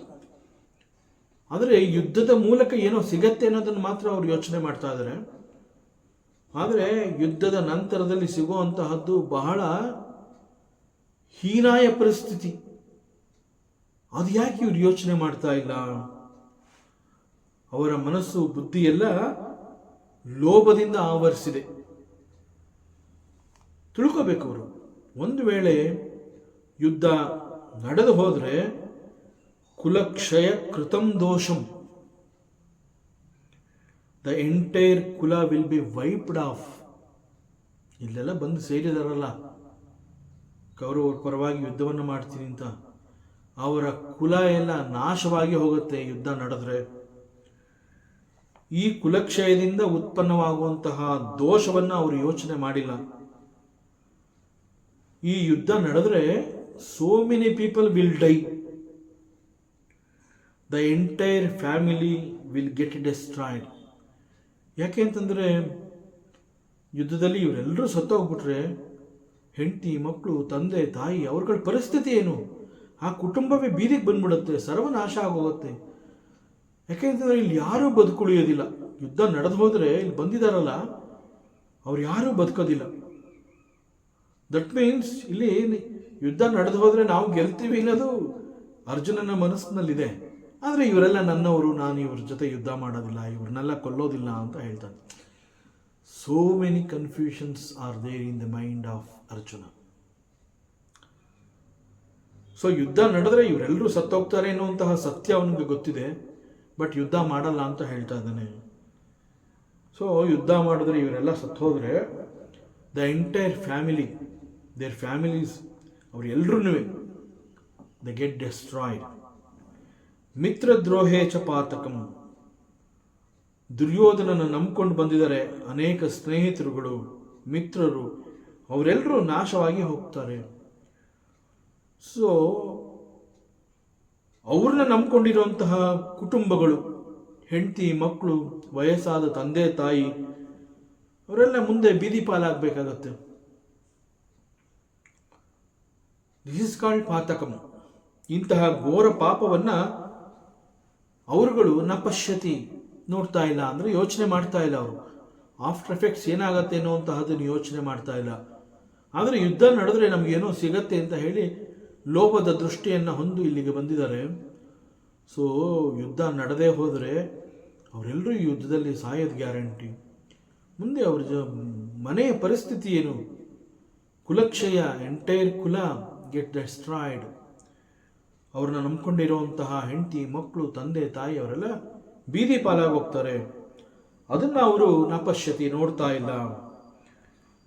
ಆಕ್ಚುಲಾಗಿ ಅವರೆಲ್ಲ ಇದ್ರ ಬಗ್ಗೆ ಯೋಚನೆ ಮಾಡಬೇಕಾಗಿತ್ತು. ನಾವಿಲ್ಲಿ ಯುದ್ಧ ಮಾಡ್ತೀವಿ ಅಂತಂದಾಗ ಇದೆಲ್ಲ ಅವರು ತಿಳ್ಕೋಬೇಕಾಗಿತ್ತು. ನಾವು ಯಾರ ವಿರುದ್ಧವಾಗಿ ಯುದ್ಧವನ್ನು ಮಾಡ್ತಾ ಇದ್ದೀವಿ ಮತ್ತು ಯಾರ ಪರವಾಗಿ ನಾವಿಲ್ಲಿ ಬಂದಿದ್ದೀವಿ. ಒಂದು, ಪಾಂಡವರು ಮಹಾಶಕ್ತಿವಂತರು, ಅವರ ವಿರುದ್ಧ ಹೋರಾಡುವಂತಹದ್ದು ದುಸ್ಸಾಹಸ, ನಂಬರ್ 1. ನಂಬರ್ 2, ಯಾರ ಪರವಾಗಿ ಅವರು ಬಂದಿದ್ದಾರೆ? ದುರ್ಯೋಧನಾದಿಗಳು. ದುರ್ಯೋಧನಾದಿಗಳು ಯಾರು? ದೇ ಆರ್ ಆತತಾಯಿನಃ, ದೇ ಆರ್ ಮಹಾಪಾತಿಕಿಗಳು. ಸೊ ಮಹಾಪಾತಿಕಿಗಳು ಸದಾ ಅನ್ಯಾಯ, ಅಧರ್ಮದಲ್ಲಿ ಇರೋವಂಥವ್ರು. ಅವ್ರಿಗೆ ಯಾಕೆ ಇವ್ರು ಸಪೋರ್ಟ್ ಮಾಡಬೇಕು? ಇದನ್ನು ಯಾಕೆ ಯೋಚನೆ ಮಾಡ್ತಾ ಇಲ್ಲ? ಸೊ ಇಂತಹದನ್ನೆಲ್ಲ ಯೋಚನೆ ಮಾಡಬೇಕಾಗಿತ್ತು ಯುದ್ಧಕ್ಕೆ ಬರೋದಕ್ಕೆ ಮುಂಚೆ, ತಮ್ಮ ಒಪ್ಪಿಗೆಯನ್ನು ಕೊಡೋದಕ್ಕೆ ಮುಂಚೆ. ಹೀಗೆ ಇವನ್ನೆಲ್ಲ ಅವರು ಯೋಚನೆ ಮಾಡಬೇಕಾಗಿತ್ತು. ಅನ್ಫಾರ್ಚುನೇಟ್ಲಿ ಅವ್ರು ಯಾರ ಗಮನಕ್ಕೂ ಕೂಡ ಇದು ಬಂದಿಲ್ಲ. ಆದರೆ ಕಥಂನ ಜ್ಞೇಯೋ ಮಸ್ಮಾಭಿಹಿ, ಅವ್ರು ಯಾರೂ ಯೋಚನೆ ಮಾಡಿಲ್ಲ. ಹಾಗೇನು ಮಾತ್ರಕ್ಕೆ ನಮಗೊಂದು ಜವಾಬ್ದಾರಿ ಇದೆ ಅಲ್ವಾ Krishna? This is what Arjuna is saying. ಅವ್ರು ತಪ್ಪು ಮಾಡ್ತಾ ಇದ್ದಾರೆ ಅಂತ ನಾವು ತಪ್ಪು ಮಾಡೋಕ್ಕಾಗತ್ತಾ? This is is honest submission. So ಹೇ ಭಗವಾನ್, ಪರಮಾತ್ಮ, ಜನಾರ್ದನ, ಇದು ಎಂತಹ ನಾಶ ಅನ್ನುವಂತಹದನ್ನು ನಾನು ಯೋಚನೆ ಮಾಡ್ತಾ ಇದ್ದೀನಿ, ನಿನಗೆ ಗೊತ್ತಾಗ್ತಾ ಇದೆ. ಸೊ ನನಗೆ ಗೊತ್ತು, ನಿನಗೆ ಗೊತ್ತು, after effects. It is so unfortunate. ಅವ್ರಿಗೆ ಗೊತ್ತಾಗ್ತಾ ಇಲ್ಲ. ಅಯ್ಯೋ ಪಾಪ. ಆದರೆ ಅವರಿಗೆ ಗೊತ್ತಾಗ್ತಾ ಇಲ್ಲ. ಹಾಗನ್ಬಿಟ್ಟು ನಾವು ಸುಮ್ಮನೆ ಕೂತ್ಕೊಳ್ಳೋದು ಬೇಡ. ನಾವೇ ಯಾಕೆ ಇದ್ರ ಬಗ್ಗೆ ಮತ್ತಷ್ಟು ಗಂಭೀರವಾಗಿ ಯೋಚನೆ ಮಾಡಬಾರ್ದು? ಅವ್ರು ತಪ್ಪು ಮಾಡ್ತಾರೆ ಅಂತ ನಾವು ಮಾಡೋಕ್ಕಾಗತ್ತಾ ಕೃಷ್ಣ? ಅವರು ಯೋಚನೆ ಮಾಡಲಿಲ್ಲ, ನಾವು ಮಾಡೋಣ. ನಮಗೆ ಬುದ್ಧಿ ಇದೆ ಅಲ್ವಾ? ನಮಗೆ ಆ ಥರ ಲೋಭದ ದೃಷ್ಟಿ ಇಲ್ಲ. ಅನ್ಯಾಯಕ್ಕೆ ವಿರುದ್ಧವಾಗಿ, ಧರ್ಮಕ್ಕೆ ವಿರುದ್ಧವಾಗಿ ನಾವು ಹೋಗಬಾರ್ದು. ಅದರಿಂದ ನಾವೇ ಯೋಚನೆ ಮಾಡೋಣ. ಅದರಿಂದ ಹೇಗಾದರೂ ಮಾಡಿ ಈ ಯುದ್ಧವನ್ನು ಹೇಗೆ ನಿಲ್ಲಿಸಬಹುದು ಅನ್ನುವಂತಹ ಪ್ರಯತ್ನವನ್ನು ನಾವೇ ಮಾಡಬಹುದಲ್ವಾ ಅಂತ ನೇರವಾಗಿ ಪರಮಾತ್ಮ ಶ್ರೀಕೃಷ್ಣನನ್ನು ಕೇಳ್ತಾ ಇದ್ದಾನೆ. ಯುದ್ಧ ನಿಲ್ಲಿಸುವ ಹಂತಕ್ಕೆ ನನ್ನ ಜೊತೆ ನನಗೆ ಬೆಂಬಲವಾಗಿ ನಿಂತು ನೀನು ಕೂಡ ನನ್ನ ಈ ನಿರ್ಧಾರವನ್ನು ಅನುಮೋದಿಸು ಅಂತ ಹೇಳಿ ನೇರವಾಗಿ ಪರಮಾತ್ಮ ಶ್ರೀಕೃಷ್ಣನನ್ನು ಪ್ರಶ್ನೆ ಮಾಡ್ತಾ ಇದ್ದಾನೆ. ಅವರೆಲ್ಲ ತಪ್ಪು ಮಾಡ್ತಾ ಇದ್ದಾರೆ ಅಂತ ನಾವು ತಪ್ಪು ಮಾಡಿದ್ರೆ ನಮಗೆ ಅವ್ರಿಗೆ ವ್ಯತ್ಯಾಸವೇ ಇಲ್ಲ ಅಂತ ಹೇಳಿ ಪರಮಾತ್ಮನನ್ನ ಈ ಹಂತದಲ್ಲಿ ತಂದು ನಿಲ್ಲಿಸು, ನನ್ನ ಪರವಾಗಿ ನೀನು ನನಗೆ ಬೆಂಬಲವನ್ನು ಕೊಡು ಅಂತ ಹೇಳಿ ಕೃಷ್ಣನಲ್ಲಿ ಈ ಪ್ರಶ್ನೆಯನ್ನು ಮಾಡಿದ್ದಾನೆ ಅರ್ಜುನ. ಸೊ ಇಲ್ಲಿ ಯುದ್ಧವನ್ನ ನಿಲ್ಲಿಸಬೇಕು ಅನ್ನುವಂತಹ ಒಂದು ಮುನ್ಸೂಚನೆ ಇದೆ. ಯಾಕೆಂದ್ರೆ ಅವ್ರಿಗೆ ಬುದ್ಧಿ ಇಲ್ಲ, ಥಿಂಕಿಂಗ್ ಫ್ಯಾಕಲ್ಟಿ ಇಲ್ಲ, ಅವ್ರಿಗೇನು ಗೊತ್ತಾಗ್ತಾ ಇಲ್ಲ. ಆದರೆ ನನಗೆ ಗೊತ್ತಾಗ್ತಾ ಇದೆ, ನಾನು ಯೋಚನೆ ಮಾಡಿದೆ ಆಫ್ಟರ್ ಎಫೆಕ್ಟ್ಸ್ ಏನಾಗ್ಬೋದು ಅಂತ. ಮತ್ತು ನೀನಿದೆಯಾ, ನಿನಗೂ ಗೊತ್ತು ಏನಾಗುತ್ತೆ ಅಂತ. ಸೊ ನನಗೆ ಗೊತ್ತಿದೆ, ನಿನಗೆ ಗೊತ್ತಿದೆ, ನಮ್ಮಿಬ್ಬರಿಗೂ ಗೊತ್ತಿರುವಂತಹ ಸತ್ಯ ಅವರಿಗೆ ಗೊತ್ತಿಲ್ಲದೆ ಇರೋದ್ರಿಂದ ಅವರಿಗೆ ಸತ್ಯವನ್ನ ಹೇಳಬೇಕು ಅನ್ನೋದೇ. ಆದರೆ is there any way to stop this war ಅಂತ ಹೇಳಿ ಒಂದು ರೀತಿ ಯುದ್ಧವನ್ನು ನಿಲ್ಲಿಸಬಹುದಾ, ನಾವೇ ಸ್ವಲ್ಪ ಯೋಚನೆ ಮಾಡಬಹುದಲ್ವಾ ಅಂತ ಒಂದು ಮುನ್ಸೂಚನೆ. ಅಂತಂದ್ರೆ you support me to stop this war, ಹೀಗೆ ಪರಮಾತ್ಮನನ್ನ ಕೇಳ್ಕೊತಾ ಇದ್ದಾನೆ. ಅರ್ಜುನನ ಯೋಚನೆಯೇ ಧರ್ಮಕ್ಕೆ ವಿರುದ್ಧವಾಗಿದೆ, ಬಟ್ ಅದನ್ನೇ ಸರಿ ಅಂತ ಹೇಳಿ ಇಲ್ಲಿ ಸಮರ್ಥನೆ ಮಾಡಿಕೊಂಡು, ಸರಿ ಅಂತ ನಾನು ನಿರ್ಧಾರ ಮಾಡಿದಿಲ್ಲ, ನೀನು ಕೂಡ ಅದೇ ನಿರ್ಧಾರಕ್ಕೆ ಬಾ ಅಂತ ಹೇಳಿ ಬಲವಂತವಾಗಿ ಭಗವಂತನನ್ನ ತನ್ನ ಕಡೆಗೆ ಎಳ್ಕೋತಾ ಇದ್ದಾನೆ. ಸೊ ನೀನು ನನಗೆ ಸಪೋರ್ಟ್ ಮಾಡು ಅಂತ ಹೇಳಿ ಪರಮಾತ್ಮನನ್ನ ಕೇಳ್ಕೊತಾ ಇದ್ದಾನೆ. ಒಂದು ವೇಳೆ ಯುದ್ಧ ಏನಾದರೂ ಮುಂದುವರೆದರೆ ನಾವೇ ಪಾಪ ಮಾಡ್ದಂಗೆ ಆಗುತ್ತೆ. ಸೊ ಬ್ಲ್ಯಾಕ್ ಮೇಲ್ ಅಂತೀವಲ್ಲ ನಾವು, ಆ ರೀತಿ ಹೇ ಪರಮಾತ್ಮ ನೀನು ನನಗೆ ಸಪೋರ್ಟ್ ಮಾಡೋ, ಏನಾದರೂ ಒಂದು ವೇಳೆ ಯುದ್ಧ ಮುಂದುವರಿಯೋ ಹಂಗೆ ಆಗ್ಬಿಟ್ರೆ ಅನ್ಯಾಯವಾಗಿ ನಾವು ಕೂಡ ಪಾಪ ಮಾಡ್ದಂಗೆ ಆಗ್ಬಿಡುತ್ತೆ. ನಾವು ಪಾಪ ಮಾಡಬಾರ್ದು, ಪಾಪದ ಕರ್ಮ ನಮ್ಮಿಂದ ಜರುಗಬಾರ್ದು. ಅದರಿಂದ ನಾವೇ ಸ್ವಲ್ಪ ಯೋಚನೆ ಮಾಡೋಣವಾ, ಈ ರೀತಿ ಪ್ರಶ್ನೆ ಮಾಡಿದ್ದಾನೆ. ಕುಲಕ್ಷಯ ಕೃತಂ ದೋಷಂ ಪ್ರಪಶ್ಯದ್ಭಿಹಿ ಅಸ್ಮಾಭಿಹಿ. ಸೊ ಕುಲಕ್ಷಯದ ದೋಷ ಏನು ಅಂತ ನನಗೂ ಗೊತ್ತಿದೆ, ನಿನಗೂ ಗೊತ್ತಿದೆ, ಅಸ್ಮಾಭಿಹಿ ನಮ್ಮಿಬ್ಬರಿಗೂ ಗೊತ್ತು, ಬಟ್ ಅವ್ರಿಗೆ ಗೊತ್ತಿಲ್ಲ. ನಮಗೆ ಇದು ತಿಳಿದಿರೋದ್ರಿಂದ ಹೇಗಾದರೂ ಮಾಡಿ ನಾವೇ ಈ ಯುದ್ಧವನ್ನು ನಿಲ್ಲುವಂತೆ ಮಾಡಬೇಕು ಅಂತ ಹೇಳಿ ಬಹಳ ಅವಿವೇಕದ ಮಾತುಗಳನ್ನು ಆಡ್ತಾ ಇದ್ದಾನೆ. ಆದರೆ ನಾನು ಅವಿವೇಕದ ಮಾತುಗಳನ್ನ ಆಡ್ತಾ ಇದ್ದೀನಿ ಅಂತ ಅವನಿಗನ್ನಿಸ್ತಾ ಇಲ್ಲ. ಹಿ ಈಸ್ ಥಿಂಕಿಂಗ್ ನಾನು ಪರಮಾತ್ಮನಲ್ಲಿ ಬಹಳ ಬುದ್ಧಿವಂತನಂತೆ ನಾನು ಮಾತನಾಡ್ತಾ ಇದ್ದೀನಿ ಅಂತ ತಿಳ್ಕೊಂಡಿದ್ದಾನೆ. ಆದರೆ ಇಲ್ಲಿ ಸತ್ಯ ಏನು ಅಂತಂದ್ರೆ, ಕುಲಕ್ಷಯ ಕೃತಂ ದೋಷಂ. ವಾಟ್ ಈಸ್ ದಿಸ್ ಕುಲಕ್ಷಯ ಕೃತಂ ದೋಷಂ? ಕುಲ ಅಂತಂದ್ರೆ ಒಂದು ಕುಟುಂಬ, ಫ್ಯಾಮಿಲಿ, ಕುಲ ಅಂತ ಹೇಳ್ತೀವಿ, ಒಂದು ಕುಟುಂಬ. ಸೊ ಒಂದು ಕುಟುಂಬ ಅನ್ನುವಂತಹದ್ದು it is one unit in society.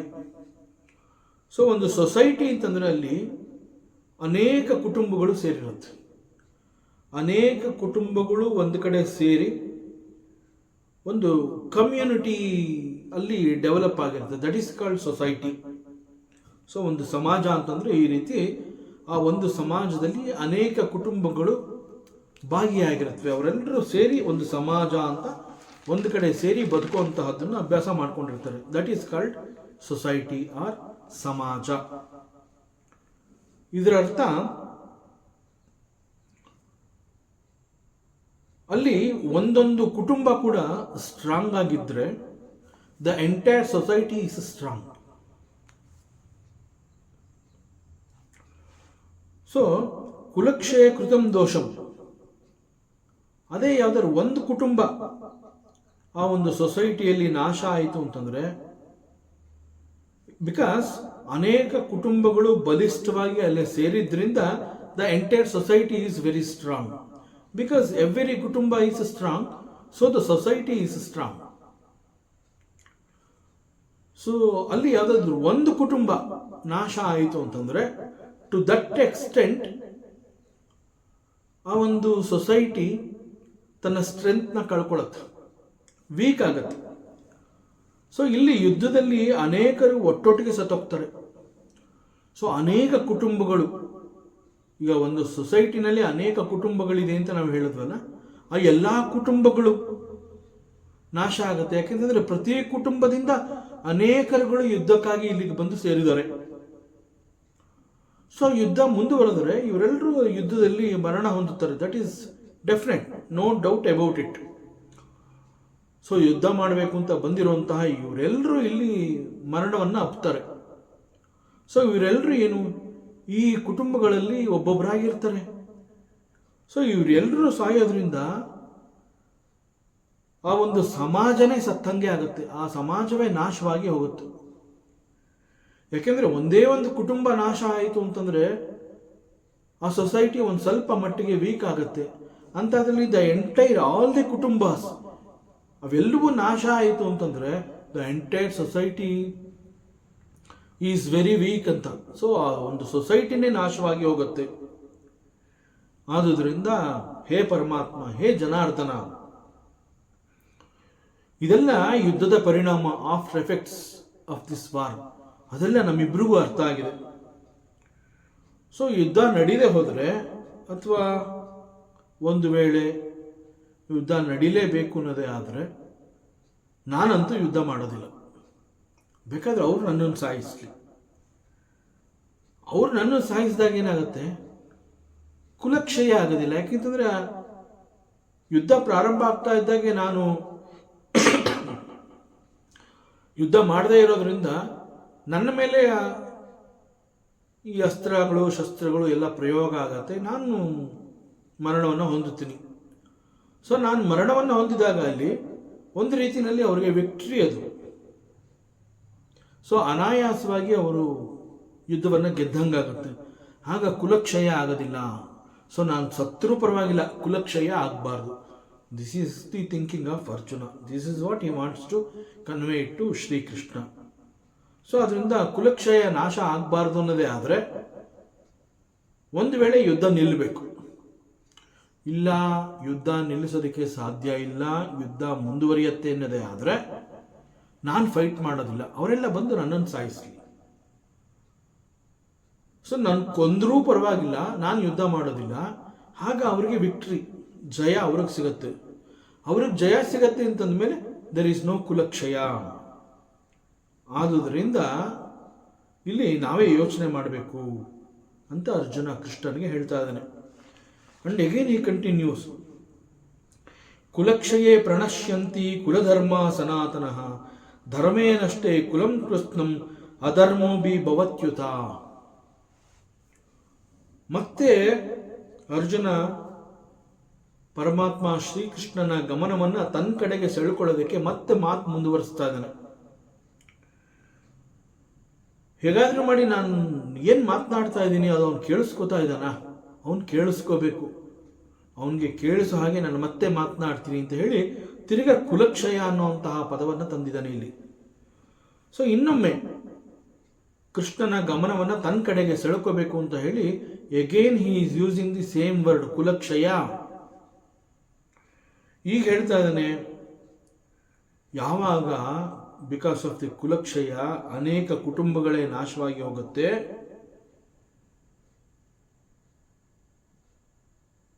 ಆದರೆ ಆ ಅನೇಕ ಕುಟುಂಬಗಳಲ್ಲಿ ಕೃಷ್ಣ ನಿನಗೆ ಗೊತ್ತಿರಲಿ ಅನೇಕ ಕ್ಷತ್ರಿಯರು ಇದ್ದಾರೆ.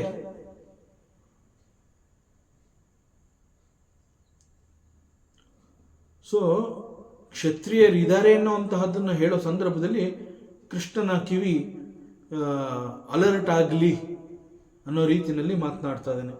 ಸೊ ಯಾವಾಗ ಇಲ್ಲಿ ಅನೇಕ ಕುಟುಂಬಗಳು ನಾಶವಾಗಿ ಹೋಗುತ್ತೆ, ಅಂತಹ ಕುಟುಂಬಗಳಲ್ಲಿ ಅನೇಕ ಕ್ಷತ್ರಿಯರು ಕೂಡ ಈ ಯುದ್ಧದಲ್ಲಿ ಕಾದಾಡೋದಕ್ಕೆ ಮುಂದೆ ಬಂದು ನಿಂತಾರೆ.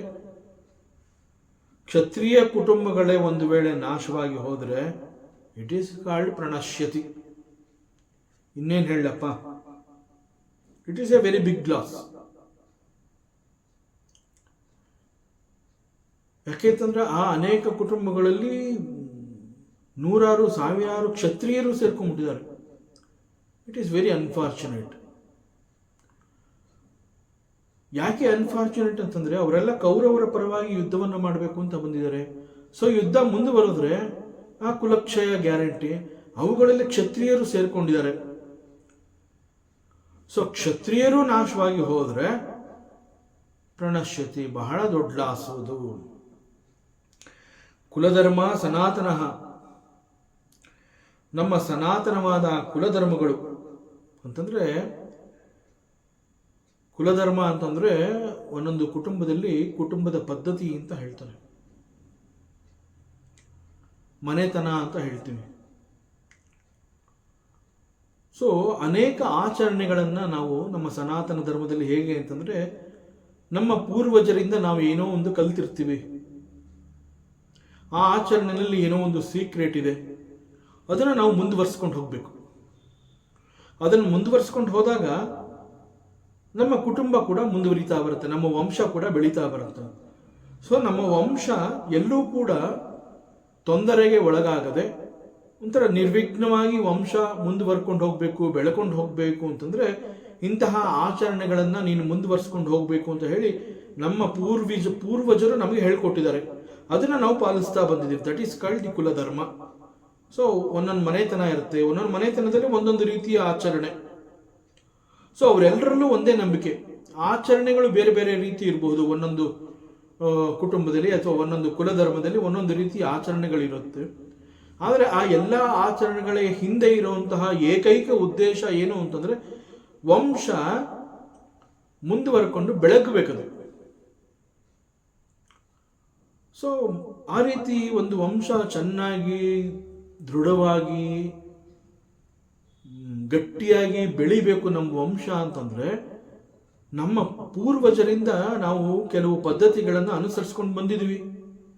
ನಾವೇನೋ ಒಂದು ನಮ್ಮ ಮನೆತನದಲ್ಲಿ ಕೆಲವು ಆಚರಣೆಗಳನ್ನು ಮಾಡ್ತೀವಿ, ಹಬ್ಬ ಹರಿದಿನ ಅಂತ ಹೇಳಿ, ವ್ರತ ನಿಯಮ, ಇಂತಹ ದಿವಸ ಇಂತಹದ್ದು ಮಾಡಬೇಕು ಅಂತ ಏನೇನೋ ಇರುತ್ತೆ ನಮ್ಮ ಕುಲಗಳಲ್ಲಿ. ಅವುಗಳನ್ನೆಲ್ಲ ನಮ್ಮ ಪೂರ್ವಜರು ನಮ್ಗೆ ಹೇಳ್ಕೊಟ್ಟಿದ್ದಾರೆ. ಆ ಪೂರ್ವಜರು ನಮ್ಮ ತಾತಂದ್ರು ನಮ್ಮ ತಂದೆ ತಾಯಿ ಹೇಳ್ಕೊಟ್ಟಿದ್ದಾರೆ. ಅದನ್ನ ಅವ್ರು ಮಾಡ್ತಾ ಇದ್ದಾರೆ, ಅದನ್ನ ನಾವು ಮುಂದುವರಿಸ್ಕೊಂಡು ಹೋಗ್ಬೇಕು. ಆಗ ನಮ್ಮ ವಂಶ ಬೆಳೆಯುತ್ತೆ, ಗಟ್ಟಿಯಾಗಿರುತ್ತೆ. ಆದರೆ ಇಲ್ಲಿ ಅನಾದಿ ಕಾಲದಿಂದ ನಮ್ಮ ಸನಾತನ ಧರ್ಮದಲ್ಲಿ ಬಂದಿರುವಂತಹ ಈ ಅನೇಕ ಆಚರಣೆಗಳು, ಕುಲಧರ್ಮಗಳು ಅನ್ಯಾಯವಾಗಿ ನಾಶವಾಗಿ ಹೋಗುತ್ತೆ. ಬಿಕಾಸ್ ಇಲ್ಲಿ ಅನೇಕ ಕ್ಷತ್ರಿಯರುಗಳು ಕೂಡ ಇಲ್ಲಿ ಪಾಲ್ಗೊಂಡಿದ್ದಾರೆ. ಕ್ಷತ್ರಿಯರು ಕೂಡ ಈ ಯುದ್ಧದಲ್ಲಿ ಮರಣವನ್ನು ಹೊಂದಿದ್ದಾರೆ ಅಂತಂದ್ರೆ ದಟ್ ಈಸ್ ಪ್ರಣಶ್ಯತಿ. ಇಲ್ಲಿ ಪ್ರಣಶ್ಯತಿ ಅಂತಂದ್ರೆ ಕುಲಧರ್ಮವೇ ನಾಶವಾಗಿ ಹೋಗುತ್ತೆ. ಅನಾದಿ ಕಾಲ, ಬಹಳ ಹಿಂದಿನಿಂದ, ಬಹಳ ಪ್ರಾಚೀನ ಈ ಒಂದು ಪದ್ಧತಿ ಯಾವಾಗ ಪ್ರಾರಂಭ ಆಯಿತು ಅಂತಂದ್ರೆ ಮೊದಲಿನಿಂದಲೂ ಇದೆ. ದಟ್ ಈಸ್ ಸನಾತನ, ಅಂದಿನಿಂದ ಇದೆ. ಆ ಅಂದು ಅನ್ನೋದು ಯಾವತ್ತು? No, there is no definite period for that. It is been there from the beginning. In fact, beginningless. So ಈ ಆಚರಣೆಗಳು, ಪದ್ಧತಿಗಳು ಇವೆಲ್ಲ ನಾಶವಾಗಿ ಹೋಗುತ್ತೆ. ಸೊ ಇಲ್ಲಿ ಆಚರಣೆಗಳನ್ನ ಮಾಡೋದಕ್ಕೆ ಯಾರು ಇರೋದೇ ಇಲ್ವಲ್ಲ. ಸೊ ಇಂತಹ ಆಚರಣೆಗಳನ್ನು ಅನಾದಿ ಕಾಲದಿಂದ ನಾವು ಕೆಲವು ಸಂಪ್ರದಾಯ, ಧಾರ್ಮಿಕ ಆಚರಣೆ ಇವುಗಳು ಈಗ ಈ ಒಂದು ಕುಲಕ್ಷಯದ ಕಾರಣದಿಂದ ನಾಶವಾಗಿ ಹೋಗುತ್ತೆ. ಅದನ್ನು ನಾವೇ ಯೋಚನೆ ಮಾಡೋಣ. ಒಂದು ದೇಶ ಸುಭದ್ರವಾಗಿರಬೇಕು, ಒಂದು ಸಮಾಜ ಆರೋಗ್ಯಕರವಾಗಿರಬೇಕು, ಅಲ್ಲಿರುವಂತಹ ಕುಟುಂಬಗಳು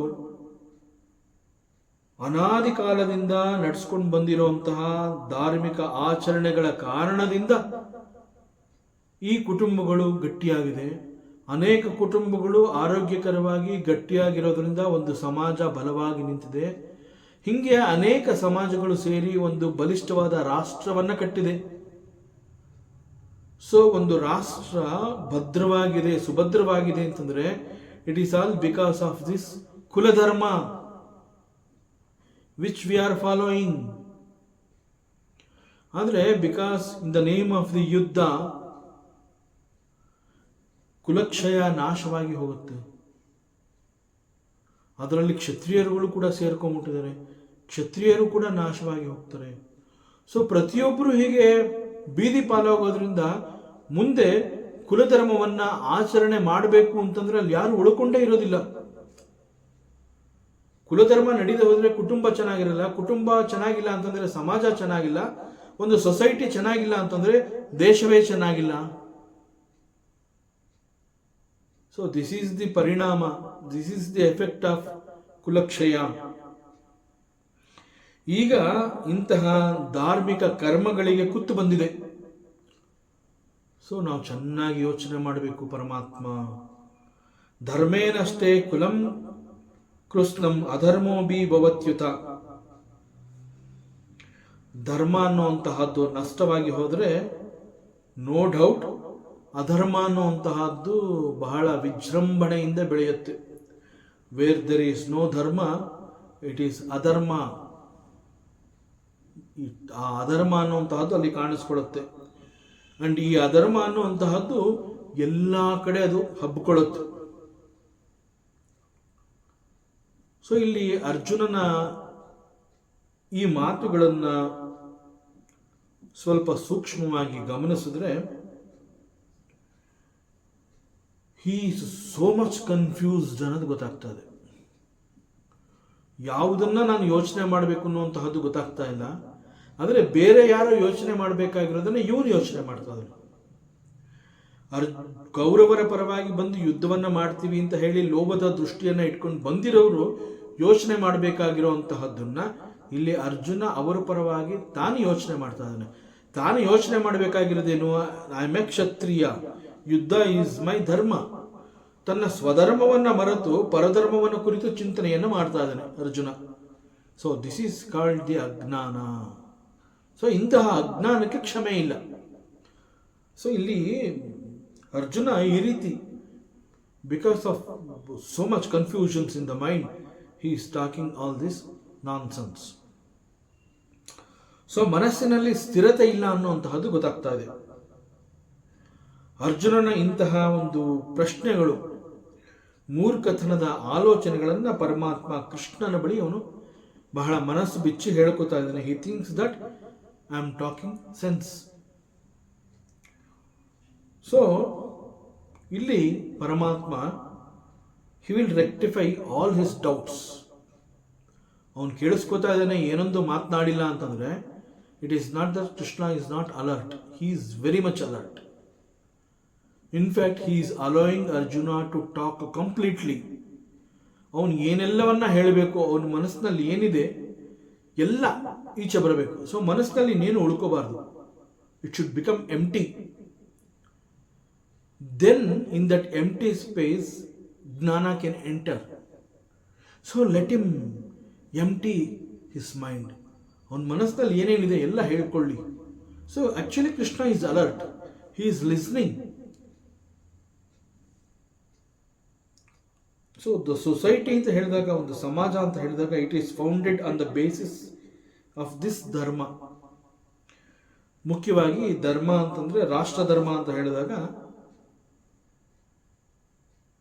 this is nothing but the constitution. ಇವತ್ತು ನಾವೇನು ಕಾನ್ಸ್ಟಿಟ್ಯೂಷನ್ ಅಂತ ಕರಿತೀವಿ ದಟ್ ಈಸ್ ರಾಷ್ಟ್ರ ಧರ್ಮ.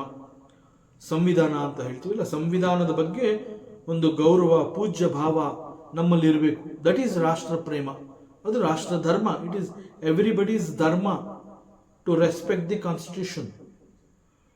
So this constitution are the rashtra ಧರ್ಮ,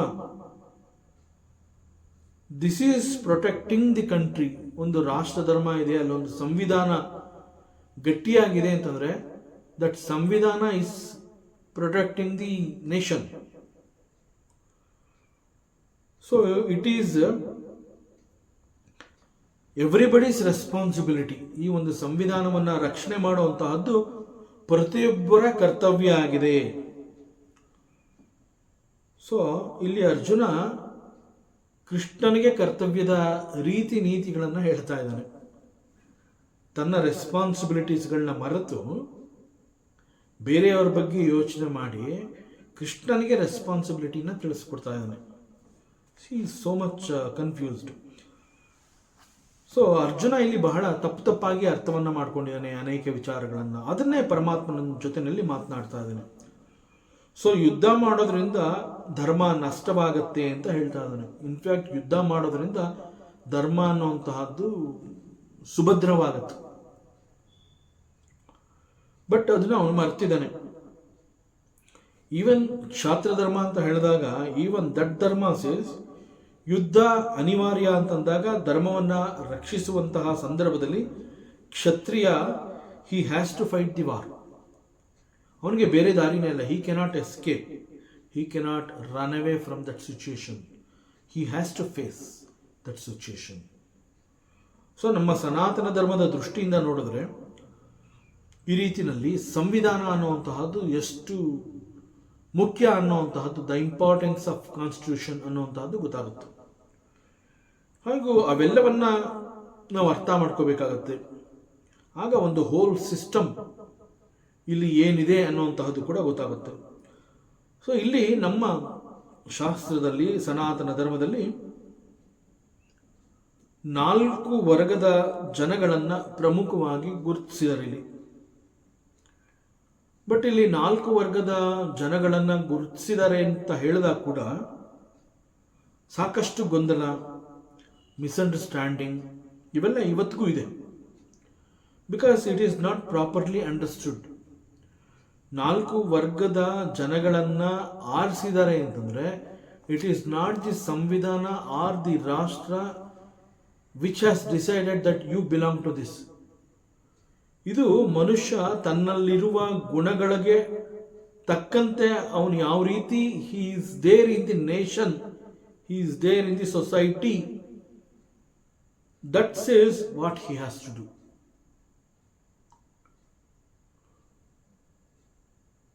Depending upon the gunas, he does some karmas. So ಅವನು ಯಾವ ಕರ್ಮಗಳನ್ನು ಮಾಡ್ತಾನೆ ಆ ಕರ್ಮಕ್ಕೆ ಅನುಸಾರವಾಗಿ ಅವನನ್ನ ಈ ವರ್ಗಕ್ಕೆ ಸೇರಿದವನು ಅನ್ನುವಂತಹದ್ದನ್ನು ಗುರುತಿಸುವಂತಹದ್ದು ಬಹಳ ಹಿಂದಿನಿಂದ ಬಂದಿರುವಂತಹದ್ದು. ಇಟ್ ಈಸ್ ಎಂದೂ ಕೂಡ ನಮ್ಮ ಸನಾತನ ಧರ್ಮದಲ್ಲಿ ಇದನ್ನ ಜಾತಿಗಳು ಅಂತ ಹೇಳೇ ಇಲ್ಲ. 4 ವರ್ಗಗಳು ಅಂತ ಕರೆದಿದೆ ಅಷ್ಟೇ ಹೊತ್ತು ಅದನ್ನ ಜಾತಿ ಅಂತ ಹೇಳಿಲ್ಲ. ಈ ಪ್ರಮುಖವಾದ 4 ವರ್ಗಗಳು ಯಾವುದು ಅಂತಂದ್ರೆ ಇಟ್ ಈಸ್ ಕಾಲ್ಡ್ ಬ್ರಾಹ್ಮಣ, ಕ್ಷತ್ರಿಯ, ವೈಶ್ಯ ಅಂಡ್ ಶೂದ್ರ. ಇಲ್ಲಿ ಸಂವಿಧಾನ ಆಗಲಿ ಅಥವಾ ಇಲ್ಲಿ ಒಂದು 4 ವರ್ಗಗಳನ್ನು ಗುರುತಿಸಿರುವಂತಹದ್ದು it is based on the ಗುಣಸ್ ವಿಚ್ ದೇ ಆರ್ ಹ್ಯಾವಿಂಗ್. ಆ ಗುಣ ಅನ್ನುವಂತಹದ್ದು ಅವರ ಹುಟ್ಟಿನಿಂದ ಬಂದಿರುವಂತಹದ್ದು. ಸೊ ಅದನ್ನ ಇಲ್ಲಿ ಈ ರೀತಿ ಕರೆದಿದ್ದಾರೆ. ಅದರಿಂದ ಬ್ರಾಹ್ಮಣ ಅಂತ ಹೇಳಿದಾಗ ಅಥವಾ ಕ್ಷತ್ರಿಯ ಅಂತ ಹೇಳಿದಾಗ, ವೈಶ್ಯ, ಶೂದ್ರ ಅಂತ ಹೇಳಿದಾಗ ಇದು ಜಾತಿ ಅಲ್ಲ, ಜಾತಿ ಸೂಚಕ ಪದಗಳೇ ಅಲ್ಲ ಇದು.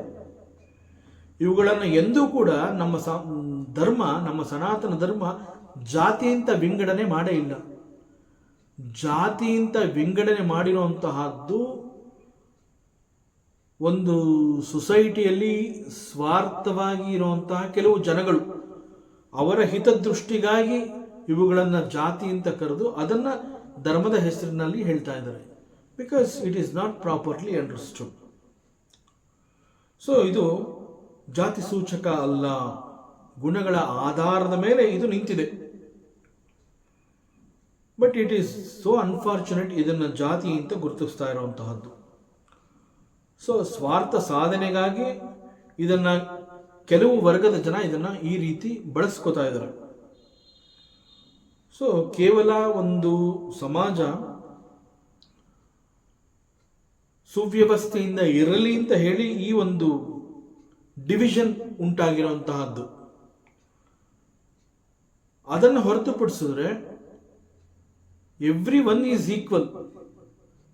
ಇಟ್ ಈಸ್ ನಾಟ್ ದಟ್ ಬ್ರಾಹ್ಮಣ is great, some one is not great. It is not that. So ಇಲ್ಲಿ ಯಾರು ಗ್ರೇಟ್ ಅಲ್ಲ, ಯಾರು ನೀಚ ಅಲ್ಲ. ಪ್ರತಿಯೊಬ್ಬರು ಕೂಡ ಅವರವರ ಧರ್ಮ, ಅವರವರ ಕರ್ಮವನ್ನು ಮಾಡ್ತಾ ಬಂದಿರುವಂತಹವರು. ಇದು ಯಾಕೆ ಅಂತಂದರೆ, ಒಂದು ಸೊಸೈಟಿ ಅಂತ ಹೇಳಿದಾಗ, ಒಂದು ರಾಷ್ಟ್ರ ಅಂತ ಹೇಳಿದಾಗ, ಅಲ್ಲಿ ಆ ಒಂದು ಸೊಸೈಟಿ ಯಾವ ರೀತಿ ಇರಬೇಕೋ ಆ ರೀತಿ ಅಚ್ಚುಕಟ್ಟಾಗಿರಲಿ ಅಂತ ಹೇಳಿ ಕೆಲವು ವರ್ಗಗಳು ಇಲ್ಲಿ ಉಂಟಾಗಿದೆ. ಸೊ ಮನುಷ್ಯ ತಾನು ಹೊಂದಿರುವಂತಹ ಗುಣಗಳಿಂದ ತಾನೇ ಆರಿಸಿಕೊಂಡಿರುವಂತಹ ವರ್ಗ ಇದು. It is not that somebody came and said you belong to this. It is because of the ಗುಣಸ್ ಹಿ ಹ್ಯಾಸ್ ಪಿಕ್ಡ್ ದಟ್ ವರ್ಗ. ಸೊ ಇಲ್ಲಿ ಬ್ರಾಹ್ಮಣ ಅಥವಾ ಕ್ಷತ್ರಿಯ ಅಂತ ಆಯ್ಕೆ ಮಾಡಿಕೊಂಡಿರುವಂತಹದ್ದು ಮನುಷ್ಯ ತನ್ನ ಗುಣಗಳ ಆಧಾರದ ಮೇಲೆ. ಇದನ್ನು ಬೇರೆ ಯಾರೋ ಬಂದು ನೀನು ಬ್ರಾಹ್ಮಣ, ನೀನು ಕ್ಷತ್ರಿಯ, ನೀನು ವೈಶ್ಯ, ಈ ರೀತಿ ಯಾರೋ ಬಂದು ಹೇಳಿ ನಮ್ಮನ್ನು ಪಾಯಿಂಟ್ ಔಟ್ ಮಾಡಿ ನೀನು ಬ್ರಾಹ್ಮಣ ಇನ್ನೊಬ್ಬ ಕ್ಷತ್ರಿಯ ಅಂತ ಹೇಳಿರುವಂತಹದ್ದಲ್ಲ. ನನ್ನಲ್ಲಿದ್ದ ಗುಣ ನಾನು ಯಾರು ಅನ್ನುವಂತಹದ್ದನ್ನು ತೋರಿಸ್ತಾ ಇದೆ. ಅದನ್ನ ಒಂದು ವರ್ಗ ಅಂತ ಕರೆದು ಆ ವರ್ಗ ಏನು ಮಾಡಿದ್ರೆ ಒಂದು ಸೊಸೈಟಿ ಚೆನ್ನಾಗಿರುತ್ತೆ. ಅದು ನಮ್ಮ ಸನಾತನ ಧರ್ಮದಲ್ಲಿ ಇದ್ದಂತಹ ಒಂದು ಕಾನ್ಸೆಪ್ಟ್. ಸೊ ಇದು ಜಾತಿ ಸೂಚಕ ಪದ ಅಲ್ಲ. ಬಟ್ ಈಗ ಅದನ್ನ ಕನ್ವಿನ್ಸ್ ಮಾಡುವಂತಹದ್ದು ಕೂಡ is not easy to that extent. ಅದು ಜನಗಳ ಮನಸ್ಸಿನಲ್ಲಿ ಬೇರೂರಿದೆ. So if such is the case, then what is Brahmana? Actual ಆಗಿ ಬ್ರಾಹ್ಮಣ ಅಂತಂದಾಗ ಒಂದು ರಾಷ್ಟ್ರ ಬಹಳ ಗಟ್ಟಿಯಾಗಿ ಸುಭದ್ರವಾಗಿರಬೇಕು ಅಂತಂದ್ರೆ it is because of the constitution, ಸಂವಿಧಾನ. ಸೊ ಸಂವಿಧಾನ ಅಂತ ಹೇಳಿದಾಗ ಆ ಸಂವಿಧಾನದಲ್ಲಿ ಯಾವುದೆಲ್ಲವೂ ಸಂವಿಧಾನದ ಒಳಗಡೆ ಬರುತ್ತೆ, ಯಾವುದೆಲ್ಲವೂ ಸಂವಿಧಾನದಿಂದ ಹೊರಗಡೆ ಇರಬೇಕು ಅನ್ನುವಂತಹ ಅನೇಕ ತಿಳುವಳಿಕೆಗಳು ಈ ಸಂವಿಧಾನದಲ್ಲಿ ಇರುತ್ತೆ. ಸೊ ಸಂವಿಧಾನ ಚೆನ್ನಾಗಿದ್ರೆ ರಾಷ್ಟ್ರ ಚೆನ್ನಾಗಿದೆ. ಸೊ ಸಂವಿಧಾನ ಚೆನ್ನಾಗಿರಬೇಕು ಅಂತಂದಾಗ ಆ ಸಂವಿಧಾನವನ್ನು ಹೇಗೆ ರೂಪಿಸಬೇಕು, ಹೇಗೆ ರಚಿಸಬೇಕು ಅನ್ನುವಂತಹದ್ದು ಅದು that requires certain skill, certain intelligence.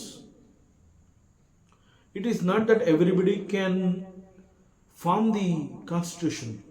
It is the people who are really intelligent and who are really wise and brave. They can make this constitution. So ಯಾರು ಇಂತಹ ಒಂದು ಸಮಾಜ ಗಟ್ಟಿಯಾಗಿರಬೇಕು ಅನ್ನೋ ದೃಷ್ಟಿಯಿಂದ ಬಹಳ ಉತ್ತಮವಾದ ಆಡಳಿತ ಯಾವ ರೀತಿ ಇರಬೇಕು, ಹೇಗಿರಬೇಕು ಅನ್ನುವಂತಹ ಅನೇಕ ವಿಚಾರಗಳನ್ನು ಸಂವಿಧಾನದ ಅಡಿಯಲ್ಲಿ ತರ್ತಾರಲ್ಲ, ಅದು ಹೀಗಿರಬೇಕು ಅಂತ ಹೇಳಿ ಅದನ್ನೆಲ್ಲ ಫಾರ್ಮ್ ಮಾಡ್ತಾರಲ್ಲ, ದೇ ಆರ್ ಕಾಲ್ಡ್ ದಿ ಬುದ್ಧಿವಂತ ಜನ. ದಟ್ ಬುದ್ಧಿವಂತ ಜನ ಈಸ್ ಕಾಲ್ಡ್ ದಿ ಬ್ರಾಹ್ಮಣ, ಹೂ ಎವರ್ ಹಿ ಈಸ್. ಸಂವಿಧಾನವನ್ನ ರಚನೆ ಮಾಡುವಂತಹ ಶಕ್ತಿ ಇವನಲ್ಲಿದೆ ಅಂತಂದ್ರೆ he is called the Brahmana. That's all. It is not jati, because he has got that quality. That quality ಅವನಿಗೆ ಹೇಗೆ ಬಂತು? Because of that gunas. ಆ ಗುಣಗಳು ಅವನಿಗೆ ಬೈ ಬರ್ತ್ ಬಂದಿದೆ. That is there in the blood. So ಆದ್ರಿಂದ ಅವನನ್ನು ಬ್ರಾಹ್ಮಣ ಅಂತ ಹೇಳ್ತಾರೆ. ಸೊ ಸಂವಿಧಾನವನ್ನ ರಚನೆ ಮಾಡಾಯಿತು, ಕೆಲವೊಂದುಗಳನ್ನು ಇಂಪ್ಲಿಮೆಂಟ್ ಮಾಡಬೇಕು. ಸೊ ಒಬ್ಬ ಬ್ರಾಹ್ಮಣ ಅಥವಾ ಬುದ್ಧಿವಂತ ಅಂತ ಹೇಳಿದಾಗ ಅವನ ಶಕ್ತಿ ಎಲ್ಲಿರುತ್ತೆ ಅಂತಂದ್ರೆ ಬುದ್ಧಿಲಿರುತ್ತೆ, ತೋಳುಗಳಲ್ಲಿ ಆ ಶಕ್ತಿ ಇರೋದಿಲ್ಲ. ಸೊ ಸಂವಿಧಾನದ ರಚನೆಗೆ ಬೇಕಾಗಿರುವಂತಹ ಬುದ್ಧಿ, ದಟ್ ಈಸ್ ಹಿಸ್ ಪವರ್. ಆ ಸಂವಿಧಾನವನ್ನ ಇಂಪ್ಲಿಮೆಂಟ್ ಮಾಡ್ತೀನಿ ಅಂತಂದಾಗ ಅಲ್ಲಿ ತೋಳು ಬಲ ಬೇಕು. That requires strength, because that is to be implemented. Yes, we are implementing this and everybody should follow this ಅಂತ ಹೇಳಿ ಅದನ್ನ ಇಂಪ್ಲಿಮೆಂಟ್ ಮಾಡೋದಕ್ಕೆ ಅದಕ್ಕೆ ಒಂದು ಸ್ಕಿಲ್ ಬೇಕು, ಅದಕ್ಕೆ ಒಂದು ಸ್ಟ್ರೆಂತ್ ಬೇಕು. So the people, those who can implement it in the society, ಒಂದು ರಾಷ್ಟ್ರ ಸುಭದ್ರವಾಗಿರಲಿ ಅಂತ ಹೇಳಿ ಸಂವಿಧಾನದ ರಚನೆಯನ್ನ ಇಂಪ್ಲಿಮೆಂಟ್ ಮಾಡಿ ಅದನ್ನು ದೇಶಕ್ಕೆ ಕೊಡುವಂತಹ ವ್ಯವಸ್ಥೆಯನ್ನು ಮಾಡುವಂತಹ he is called the Kshatriya. ಬ್ರಾಹ್ಮಣನಿಗೆ ಇದು he cannot do this, he cannot implement it. Kshatriya cannot write the samvidhana, he can implement it because his strength is there in implementation, not on writing the samvidhana. And there is one more varga. ಸಂವಿಧಾನ ಬೇಕಿತ್ತು, implement ಮಾಡಾಯಿತು, ಅಷ್ಟೇ ಇದ್ರೆ ರಾಷ್ಟ್ರ ಗಟ್ಟಿಯಾಗಿರೋದಿಲ್ಲ. So ರಾಷ್ಟ್ರ ಸುಭದ್ರವಾಗಿದೆ ಅಂತಂದಾಗ ಅಲ್ಲಿಯ ಆರ್ಥಿಕ ಪರಿಸ್ಥಿತಿ ಅನ್ನುವಂತಹದ್ದು it plays a major role. Major role ಅಂದರೆ ಏನು? ಸಂವಿಧಾನದ ರಚನೆ, ಇಂಪ್ಲಿಮೆಂಟೇಷನ್ ಇವೆರಡು ಹೇಗೆ ಇಂಪಾರ್ಟೆಂಟು, ಎಕ್ಸಾಕ್ಟ್ಲಿ ಆರ್ಥಿಕ ಪರಿಸ್ಥಿತಿ ಅನ್ನೋದು is equally important in the nation. So ಈ ಆರ್ಥಿಕ ಪರಿಸ್ಥಿತಿ ಇದು ಕೂಡ ಒಂದು ಉತ್ತಮವಾಗಿರಲಿ. ಹೇಗೆ how to produce the wealth, how to ಈ property trading through that earning ಇವನ್ನೆಲ್ಲ ಮಾಡುವಂತಹ ಅದಕ್ಕೆ ಒಂದು ಸ್ಕಿಲ್ ಬೇಕು. They are called the Vaishyas. Because these Vaishyas ಅಂತ ಹೇಳಿದಾಗ ಅವರು ಬರೀ ಟ್ರೇಡಿಂಗ್ ಮಾಡ್ತಾರೆ, ದೇ ಪ್ರೊಡ್ಯೂಸ್ ದಿ ವೆಲ್ತ್ ಅಂತ ಅಲ್ಲ.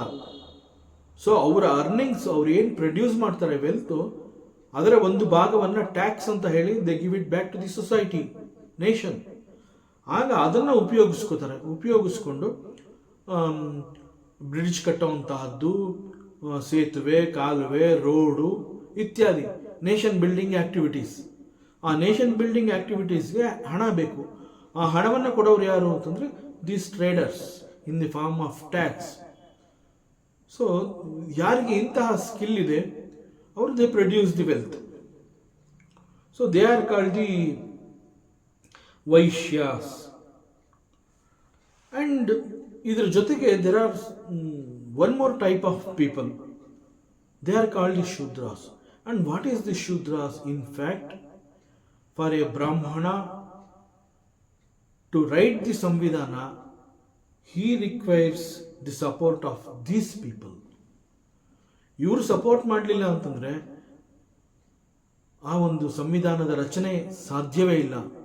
ಅದೇ ರೀತಿ ಒಬ್ಬ ಕ್ಷತ್ರಿಯ ಆ ಸಂವಿಧಾನವನ್ನು ನಾನು ಇಂಪ್ಲಿಮೆಂಟ್ ಮಾಡ್ತೀನಿ ಅಂತ ಹೋದಾಗ ಅವನಿಗೆ ಬೆಂಗಾವಲಾಗಿ ನಿಂತು ಅದನ್ನು ಇಂಪ್ಲಿಮೆಂಟ್ ಮಾಡೋದಕ್ಕೆ ಬೇಕಾಗಿರುವಂತಹ ಎಲ್ಲ ಸಪೋರ್ಟ್ ಸಿಸ್ಟಮ್, ಆ ಎಲ್ಲ ಶಕ್ತಿಯನ್ನು ಕೊಡೋನು ಯಾರು?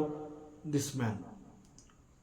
ಅಂಡ್ ಅಗೇನ್ ಒಬ್ಬ ವೈಶ್ಯ, ನಾನು ಟ್ರೇಡಿಂಗ್ ಮಾಡ್ತೀನಿ, ವೆಲ್ತನ್ನು ಪ್ರೊಡ್ಯೂಸ್ ಮಾಡ್ತೀನಿ ಅಂತ ಹೇಳಿದಾಗ ಅವನಿಗೆ ಬೇಕಾಗಿರುವಂತಹ ಸಪೋರ್ಟ್ ಏನೆಲ್ಲ ಬೇಕು, ಆ ಹಣ ಸಂಪಾದನೆಗೆ, ಆರ್ಥಿಕ ವ್ಯವಸ್ಥೆ ಚೆನ್ನಾಗಿರೋದಕ್ಕೆ ಏನೆಲ್ಲವನ್ನು ಮಾಡಬೇಕು ಅದನ್ನೆಲ್ಲ ಮಾಡಿಕೊಡುವಂತಹವರು the fourth category people. So ಇವರು ಇಲ್ಲ ಅಂತಂದರೆ no Brahmana, no Kshatriya, no Vaishya. So these people are the most required people in the nation, ಈ ಕ್ಯಾಟಗರಿ. ಸೊ ಹೀಗೆ ಈ ಅರ್ಥದಲ್ಲಿ ಈ ಒಂದು 4 ವರ್ಗಗಳು ಬಂದಿದೆ. So this is to be understood in a broad sense. So in a given society, ಸಾಮಾನ್ಯವಾಗಿ the policy makers and the protectors are less in number. ಅವರಿಗೆ ಕಂಪೇರ್ ಮಾಡಿದ್ರೆ ಲಿಟ್ಲ್ ಮೋರ್ ಅಂತಂದರೆ ಕ್ಷತ್ರಿಯಾಸ್, ಅವ್ರಿಗಿಂತ ಸ್ವಲ್ಪ ಜಾಸ್ತಿ ಅಂತಂದರೆ Vaishyas, and the majority of the people ಅಂತಂದರೆ these Shudras. But they are the majority people ಆಗಿರೋದ್ರಿಂದ ಅವರು ಎಲ್ರಿಗೂ ಸಪೋರ್ಟ್ ಮಾಡೋದಕ್ಕೆ ಸಾಧ್ಯ. ಇಲ್ಲಿ ಮೆಜಾರಿಟಿ ಇಲ್ಲ ಅಂತಂದರೆ ಒಂದು ರಾಷ್ಟ್ರ ಸುಭದ್ರವಾಗಿರೋದಕ್ಕೆ ಸಾಧ್ಯವೇ ಇಲ್ಲ. ಸೊ ಬಹಳ ಹಿಂದಿನಿಂದ ಈ ಒಂದು ವ್ಯವಸ್ಥೆ ನಡ್ಕೊಂಡು ಬಂದಿರುವಂತಹದ್ದನ್ನು ನೋಡಬಹುದು. ನಮ್ಮದೇ ದೇಶವನ್ನು ನಾವು ಇವತ್ತು ಸ್ವಲ್ಪ ಸೂಕ್ಷ್ಮವಾಗಿ ಗಮನಿಸಿದ್ರೆ, our country is being ruled by again constitution. The constitution ಅನ್ನುವಂತಹದ್ದು it is made by the thinkers. Those thinkers are called the Brahmins. So ನಮ್ಮ ದೇಶ ಹೇಗಿರಬೇಕು, ಎಷ್ಟು ಎತ್ತರಕ್ಕೆ ನಾವು ತಗೊಂಡು ಹೋಗಬೇಕು, ಯಾವ ಯಾವ ಯೋಜನೆಗಳನ್ನು ರೂಪಿಸಿ ದೇಶದಲ್ಲಿ ಎಲ್ಲರಿಗೂ ಒಂದು ಉತ್ತಮವಾದ ಆಡಳಿತವನ್ನು ಕೊಡಬೇಕು, ಸೊ ಸಂವಿಧಾನದ ಚೌಕಟ್ಟಿನಲ್ಲಿ ಈ ಕಾನೂನು ವ್ಯವಸ್ಥೆ ಎಲ್ಲವನ್ನು ಸರಿಯಾಗಿ ನಿರ್ವಹಿಸ್ತಾ ಇದೆಯಾ. ಸೊ ಇದನ್ನೆಲ್ಲ ಮಾಡಬೇಕು ಅಂತಂದರೆ it requires intelligence. That intelligent people are called the Brahmins, not the jati. So ಈ ಜಾತಿ ಪದ್ಧತಿ ಎನ್ನುವಂತಹದ್ದು ನಮ್ಮ ತಲೆಯಲ್ಲಿ ಇಟ್ಕೋಬಾರ್ದು. Then the policy is to be implemented. For that court, police, military, so these people that requires certain sturdiness ಅಂತ ಹೇಳ್ತಾರೆ, ಒಂದು ಗಡಸುತನ, ಗೌಡಗಾರಿಕೆ ಅಂತ ಹೇಳ್ತಾರೆ. ಆ ಒಂದು ಬಹಳ ಗಟ್ಟಿಯಾಗಿ ನಿಲ್ಲಬೇಕಾಗುತ್ತೆ. So they are called the Kshatriyas. So they take care of all this implementation work.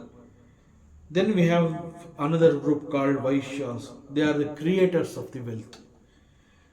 So these people are rich in the society.